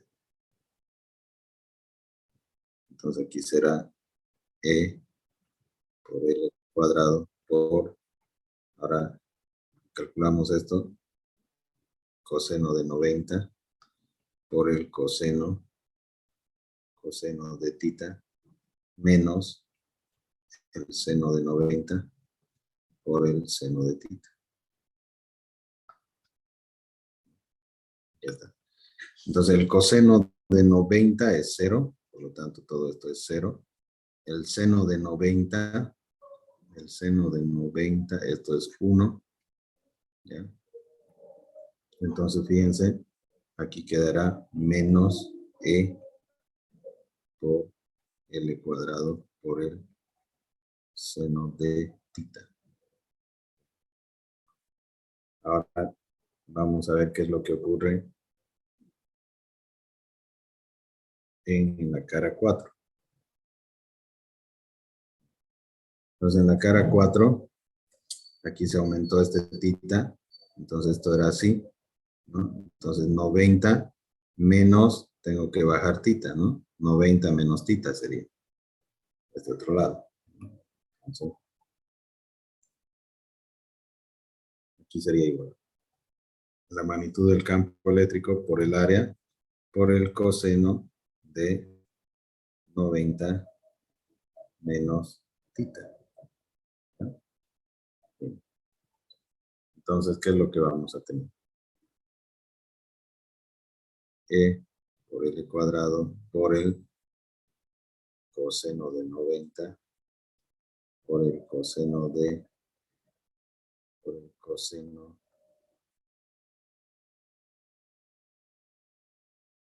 tita más el seno de 90 por el seno de tita. ¿Sí? Por el seno de tita.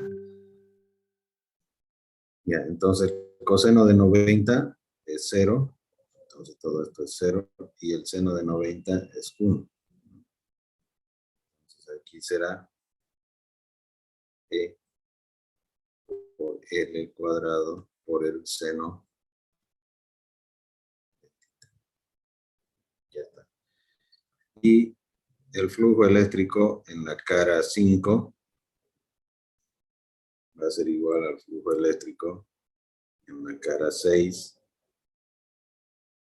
y va a ser igual a la magnitud del campo por el área por el coseno de 90 grados. Y como el coseno de 90 grados vale 0, entonces esto va a ser 0. Entonces ahora yo quiero saber cuánto es el flujo eléctrico total en este inciso B. Entonces lo único que tendría que hacer es sumar. Si yo sumo aquí todo esto, un negativo se va con un positivo, un negativo se va con un positivo, queda 0, 0 más este 0, entonces 0 es el resultado aquí. Y obviamente dijimos que cuando la caja no tiene carga, entonces el flujo eléctrico total es 0, y aquí lo hemos demostrado. Lo que ocurre ahí. ¿Está claro? ¿Hay alguna pregunta?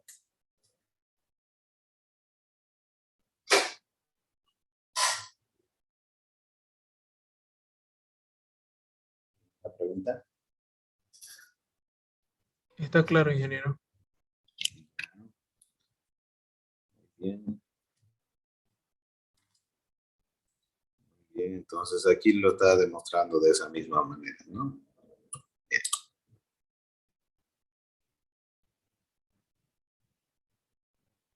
Ahora tenemos aquí el flujo eléctrico a través de una esfera. Entonces, una carga puntual positiva Q, ¿no?, de 3 microcoulomb está rodeada por una esfera centrada en la carga y cuyo radio es de 0,20 metros. Entonces, el centro de esta esfera está justo donde está la carga. Halle el flujo eléctrico a través de la esfera debido a esta carga. Entonces, debido a esta carga, el campo eléctrico va a salir, ¿no?, ¿sí?, de manera uniforme, ¿no? Pero obviamente, fíjense, no tengo un flujo así horizontal, digamos, ¿no?, del campo eléctrico, o sea, la dirección del campo, sino que está saliendo. Entonces yo lo que voy a hacer es voy a agarrar un pedacito diferencial de área, chiquitito, ¿no?, donde le atraviese por ahí el campo eléctrico. Entonces vamos a tener que luego integrar todo esto, ¿no? Vamos a tener que utilizar la ecuación que contiene la integral, ¿no?, porque ahora vamos a trabajar con un pequeño pedacito diferencial del área, ¿ya? Entonces vamos a tener que calcular la magnitud del campo eléctrico y luego con eso vamos a tener que calcular el flujo eléctrico con el área de la esfera. Recuerden que el área de la esfera, ¿no?, a ver, área de una esfera, ahí está, miren, es pi, 4πr cuadrado, ¿no?, el área de una esfera, 4πr cuadrado. Ahí lo tenemos, el área de la esfera, 4πr cuadrado. ¿Sí? Entonces, ese dato necesitamos. Bien. Entonces, a ver, vamos a resolver este problema.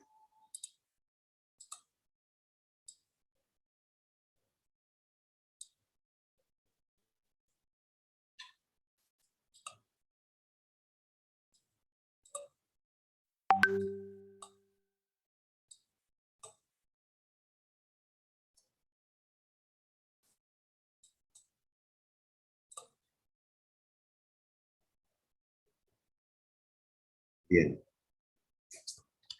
Ahora nos dice que tenemos aquí una carga puntual positiva de 3 microcoulomb que está rodeada por una esfera centrada en la carga y cuyo radio es de 0,20. Hallar el flujo eléctrico a través de la carga. Bueno, miren que nosotros ahorita tenemos la fórmula de que el flujo eléctrico, ¿no?, es igual a, dijimos, la magnitud del campo eléctrico multiplicado por el área, multiplicado por el coseno del ángulo phi. Pero también dijimos que esto mismo podemos expresar como la componente perpendicular del campo eléctrico por el área, ¿no? O también podemos decir el producto vectorial o el producto escalar, perdón, del vector de campo eléctrico multiplicado por el diferencial por el vector de área, ¿no? Por el vector de área. ¿Sí? ¿Sí? Y si la superficie es irregular y todo eso, ¿no?, y el campo no es uniforme, entonces dijimos que el flujo eléctrico va a tener que separarse en diferenciales de área y voy a tener que aplicar la integral de E por coseno de phi por diferencial de área, ¿no? Esta es una de las formas. O la integral de E perpendicular por diferencial de área, ¿no? O también la integral de este vector de flujo por el diferencial de vector de área, ¿no? Así. Ya, entonces cualquiera de estos tenemos que aplicar. Bien, entonces hay que hallar esta magnitud del vector, ¿no?, que tenemos aquí y por el área directamente vamos a hacer, ¿no? Entonces fíjense,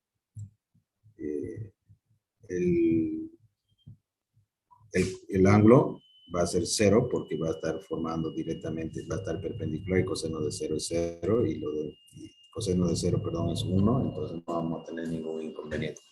Yo necesito calcular primero la magnitud de este campo eléctrico. Entonces la magnitud del campo eléctrico, nosotros ya sabemos que es igual a 1 sobre 4 pi epsilon 0 por la carga dividido ¿qué? R al cuadrado, ¿no?, la distancia.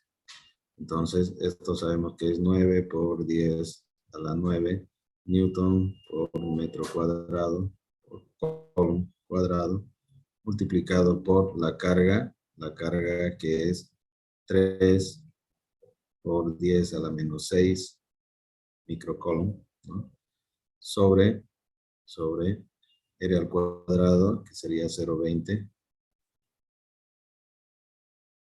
cuadrado. Entonces aquí coulomb se va con uno de estos, metro cuadrado con metro cuadrado, y va a quedar newton por coulomb. Entonces calculamos eso. 9 por 10 a la 9 por 3 por 10 a la menos 6 dividido entre 0.20 al cuadrado. Sale 675,000, ¿no? Si expresamos con notación científica sería 1, 2, 3, 4, 5. 6.75, ¿no?,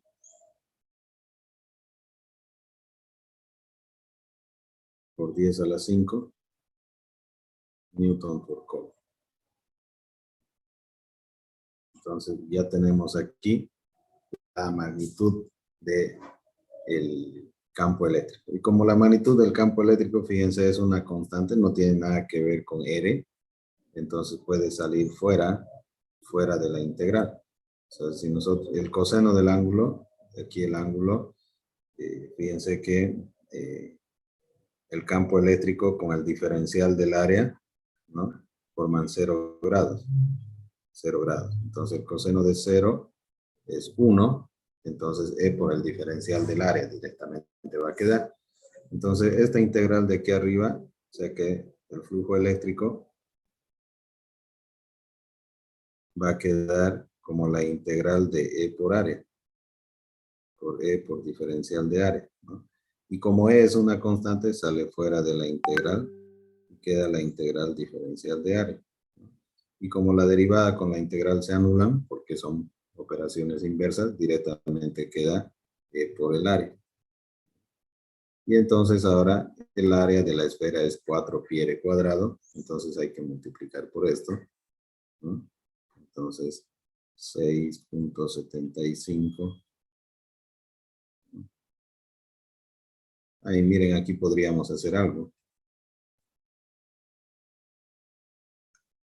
Podríamos decir 1 sobre 4pi epsilon 0 por la carga sobre r cuadrado por el área, es 4pi r cuadrado. Ya está, ¿no? Entonces fíjense que 4pi se puede ir con 4pi, r cuadrado se puede ir con r cuadrado, y directamente queda la carga dividido epsilon 0.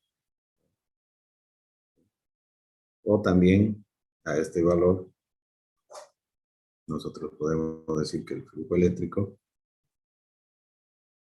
va a ser igual a 6.75 por 10 a la 5 newton por coulomb multiplicado por 4pi por r cuadrado, que es 0.20 metro al cuadrado. Entonces va a quedar newton metro cuadrado por coulomb, ¿no? Entonces, este resultado que nosotros teníamos, multiplicamos por 4 por pi y por 120 elevado al cuadrado, y sale este valor. Entonces, si recorremos 1, 2, 3, 4, 5, 3.4 por 10 a la 5, 3.4 por 10 a la 5, ¿no? Newton metro cuadrado por coulomb. La unidad del flujo eléctrico, ¿no? Entonces es el flujo eléctrico que hay en esta esfera. Comprobamos nuestros resultados. A ver, 6.75 por 10 a la 5 newton por coulomb, y el flujo eléctrico 3.4 por 10 a la 5 newton metro cuadrado por coulomb, ¿no? 4 por 10 a la 5 newton metro cuadrado por coulomb. ¿De acuerdo? ¿Está bien? ¿Hay alguna pregunta?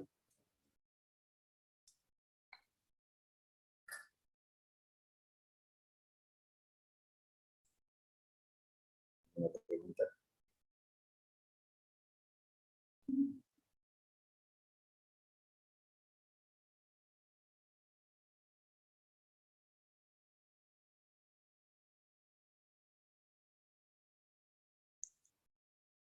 ¿Qué dicen, chicos? ¿Hay alguna pregunta?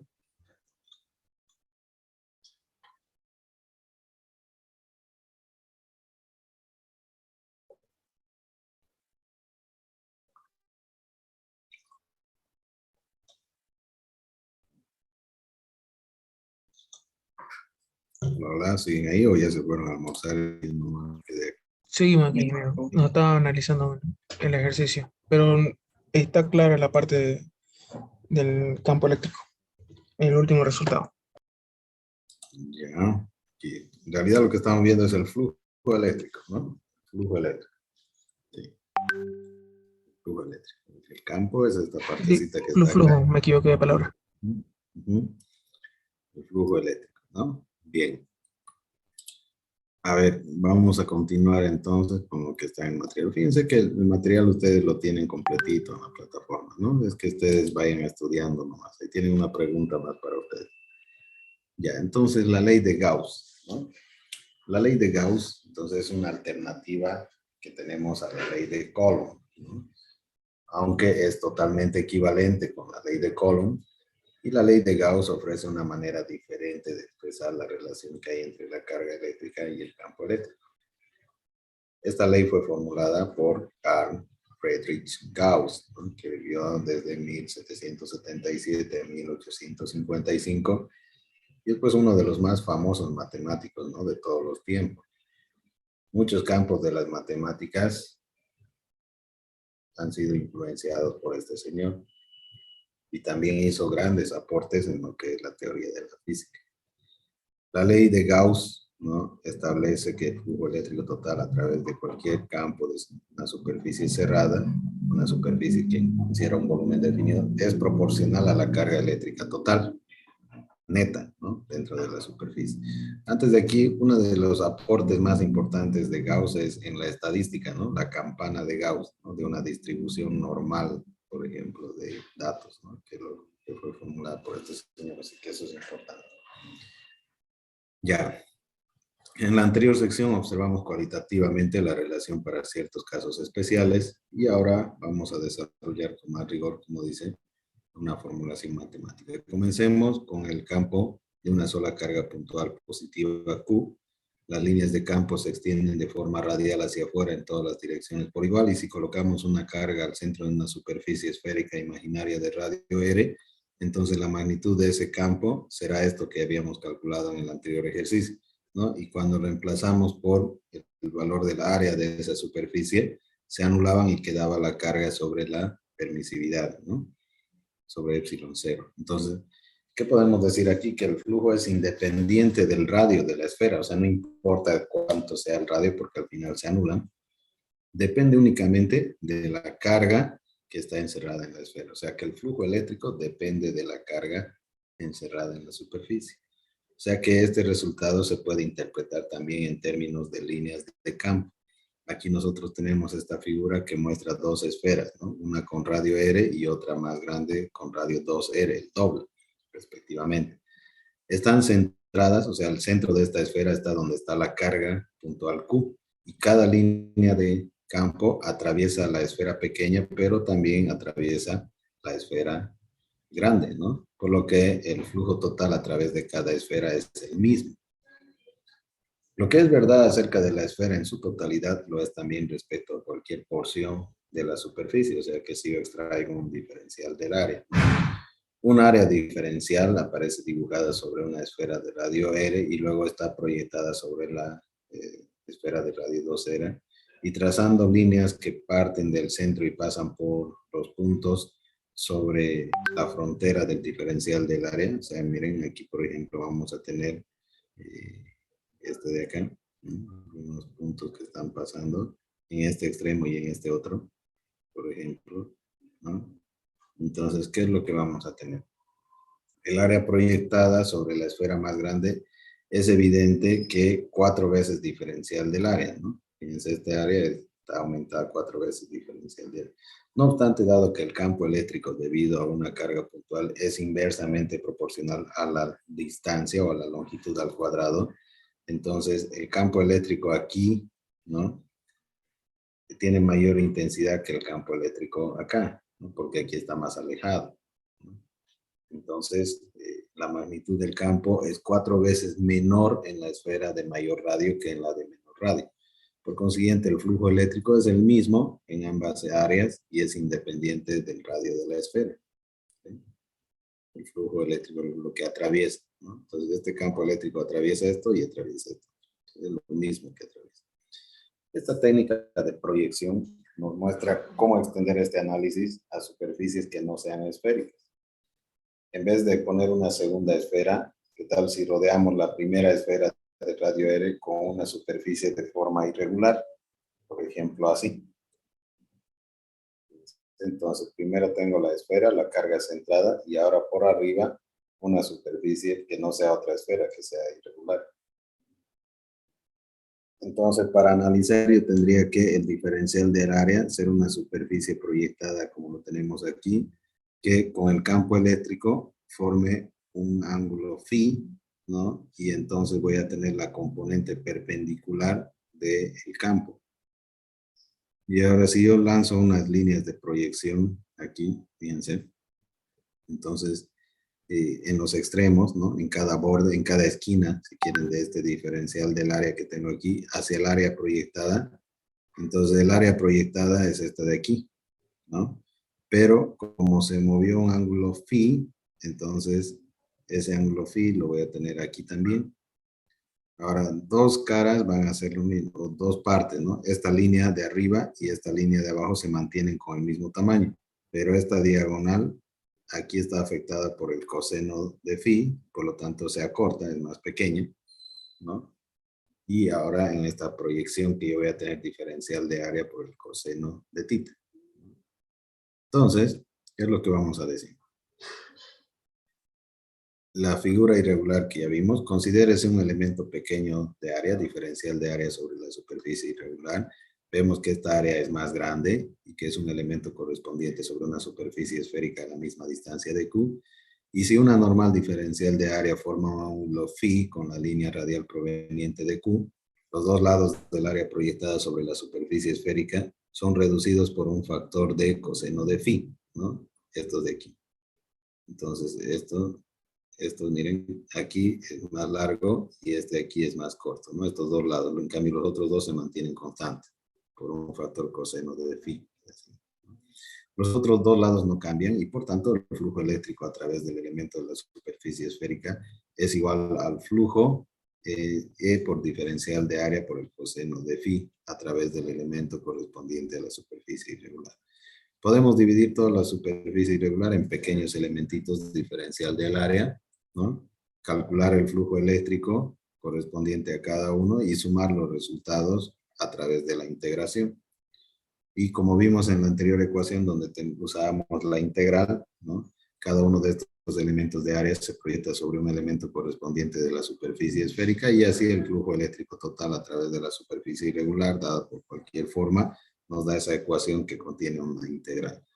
Entonces, debe ser el mismo que el flujo total a través de la esfera y que según la ecuación 22.6 es igual a la carga sobre la permisividad. De esta forma, para una superficie irregular, el flujo eléctrico es esta integral cerrada de E por diferencial de área que va a ser la carga sobre la permisividad. Fíjense que tiene un redondito ahí esa integral, ¿no? Entonces, con la sola condición de que se trate de una superficie cerrada que encierra la carga. El círculo sobre el signo de la integral nos recuerda que la integral se toma siempre con respecto a la superficie cerrada, nada más, ¿no? Ese simbolito de un círculo sobre la integral es sobre una superficie cerrada. O sea, esto es una integral de una superficie cerrada, ¿no? Entonces, los elementos de área, que es de este diferencial de área y los vectores unitarios n, normal correspondiente, siempre apuntan hacia afuera del volumen encerrado por la superficie. Y así el flujo eléctrico es positivo en las regiones donde el campo eléctrico apunta hacia afuera de la superficie y negativo donde apunta hacia adentro. Asimismo, esta componente perpendicular del campo eléctrico es positivo en los puntos donde el campo eléctrico apunta hacia afuera respecto a la superficie y negativo en los puntos donde el campo eléctrico apunta hacia adentro. Si la carga puntual de esta figura es negativa, entonces los vectores del campo eléctrico van a estar dirigidos hacia adentro, ¿no? Y el ángulo phi es entonces mayor que 90 grados, ¿no? O sea, va a ser aquí. Su coseno, por lo tanto, es negativo y la integral de la ecuación va a ser negativa. Y antes bien, dado que la carga también es negativa, entonces va a quedar menos Q sobre epsilon 0, ¿no? Entonces, para una superficie cerrada que no encierra una carga, ya dijimos que si hay una superficie que no tiene carga, entonces el flujo eléctrico es cero, ¿no? Entonces, el flujo eléctrico de esta integral de una superficie cerrada E diferencial de área va a ser cero para una superficie que no encierra carga.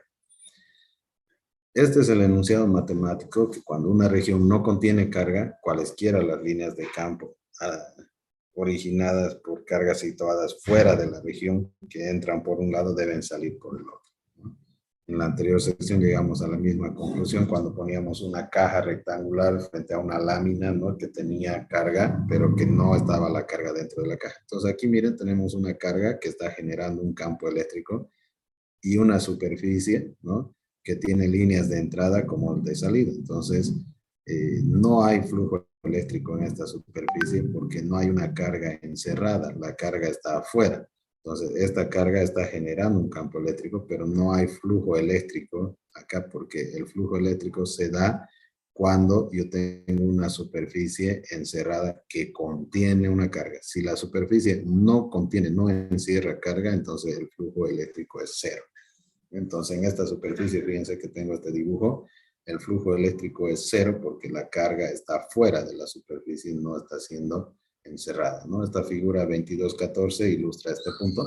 Las líneas de campo eléctrico pueden iniciar o terminar dentro de la región del espacio solo cuando hay una carga dentro, ¿no? Si no, entran y salen. Ahora viene la etapa final para obtener la ley general de Gauss, que todavía no la hemos anunciado. Supóngase que la superficie encierra no solo una carga puntual, Q, sino varias cargas, Q sub 1, Q sub 2, Q sub 3. Entonces, el campo eléctrico total resultante E en cualquier punto va a tener que ser la suma vectorial de todos los campos de cada carga individual. Y si ahora nosotros llamamos Q encerrada, la Q mayúscula, la carga total encerrada por la superficie, entonces la Q encerrada, la carga total encerrada va a ser la suma de todas las cargas que van a estar dentro. Y vamos a llamar el campo eléctrico total, ¿no? En la posición del elemento del área superficial diferencial del área, y sea este elemento perpendicular del campo, su componente perpendicular al plano de ese elemento, es decir, paralelo al diferencial del área. Entonces, en estas condiciones se puede escribir una ecuación como la anterior con respecto a cada carga y su campo correspondiente y sumar los resultados, y al hacerlo se va a obtener la ley general de Gauss, que dice que el flujo eléctrico total a través de una superficie cerrada, ¿no? Por eso tengo esta integral con su circulito, es igual a la carga eléctrica total neta presente en el interior de la superficie, por eso tengo este Q encerrado, dividido entre epsilon cero, ¿no? La permisividad. Eso es lo que dice la ley de Gauss. Todo esto que estuvimos haciendo es para llegar hasta este punto. Entonces recuerde que la superficie cerrada de la ley de Gauss es imaginaria, o sea, no es necesario que haya un objeto material en la posición de la superficie. Se suele hacer referencia a la superficie cerrada que se emplean en la ley de Gauss como superficie gaussiana. Entonces, si eso va a ser la carga encerrada, ¿no? Q encerrada, las diversas formas de escribir la integral va a ser E por el coseno diferencial de área, que va a tener esta integral de una superficie cerrada, o la componente perpendicular del campo, o el producto escalar del campo por el diferencial del área. Finalmente, esto es igual a la carga total encerrada dividido entre la permisividad, y eso es lo que dice la ley de Gauss. Y aquí nosotros habíamos hecho el análisis cuando el campo eléctrico es saliente si la carga es positiva y entrante si la carga es negativa. Entonces, por un lado va a dar Q sub 0 cuando la carga sea saliente y va a dar menos Q sobre E sub 0 cuando la carga sea negativa y va a ser entrante el flujo, ¿no? Ahí está. Entonces, esa es la definición para que ustedes lo vayan leyendo, y aquí vamos a tener algún ejemplo, pero dada la hora, vamos a parar aquí para que continuemos la siguiente clase. Recuerden que hoy día yo lo voy a hacer esa modificación, entonces les pido que a partir de mañana ustedes vuelvan a iniciar desde la lección 1.1 y vayan avanzando para que se les aperture el examen. ¿De acuerdo? ¿Alguna pregunta? Entonces, a partir de mañana, desde el 1.1 hasta el 2.5, ¿no? Sí, correcto, por favor. ¿Ya? A manera de estudiar, repasar ya para el examen. Y conmigo vamos a ir, yo les voy a ir ayudando así a seguir en la plataforma. Y como ahora ya tengo el control, ahora yo puedo saber si ustedes están adelantando o no para que yo pueda avanzar un poco más rápido. ¿Ya? Entonces, estamos yendo súper lento, pero por lo menos estoy queriendo que todos los aspectos estén claros, ¿no? En el avance de la materia. ¿Ya? ¿Otra pregunta?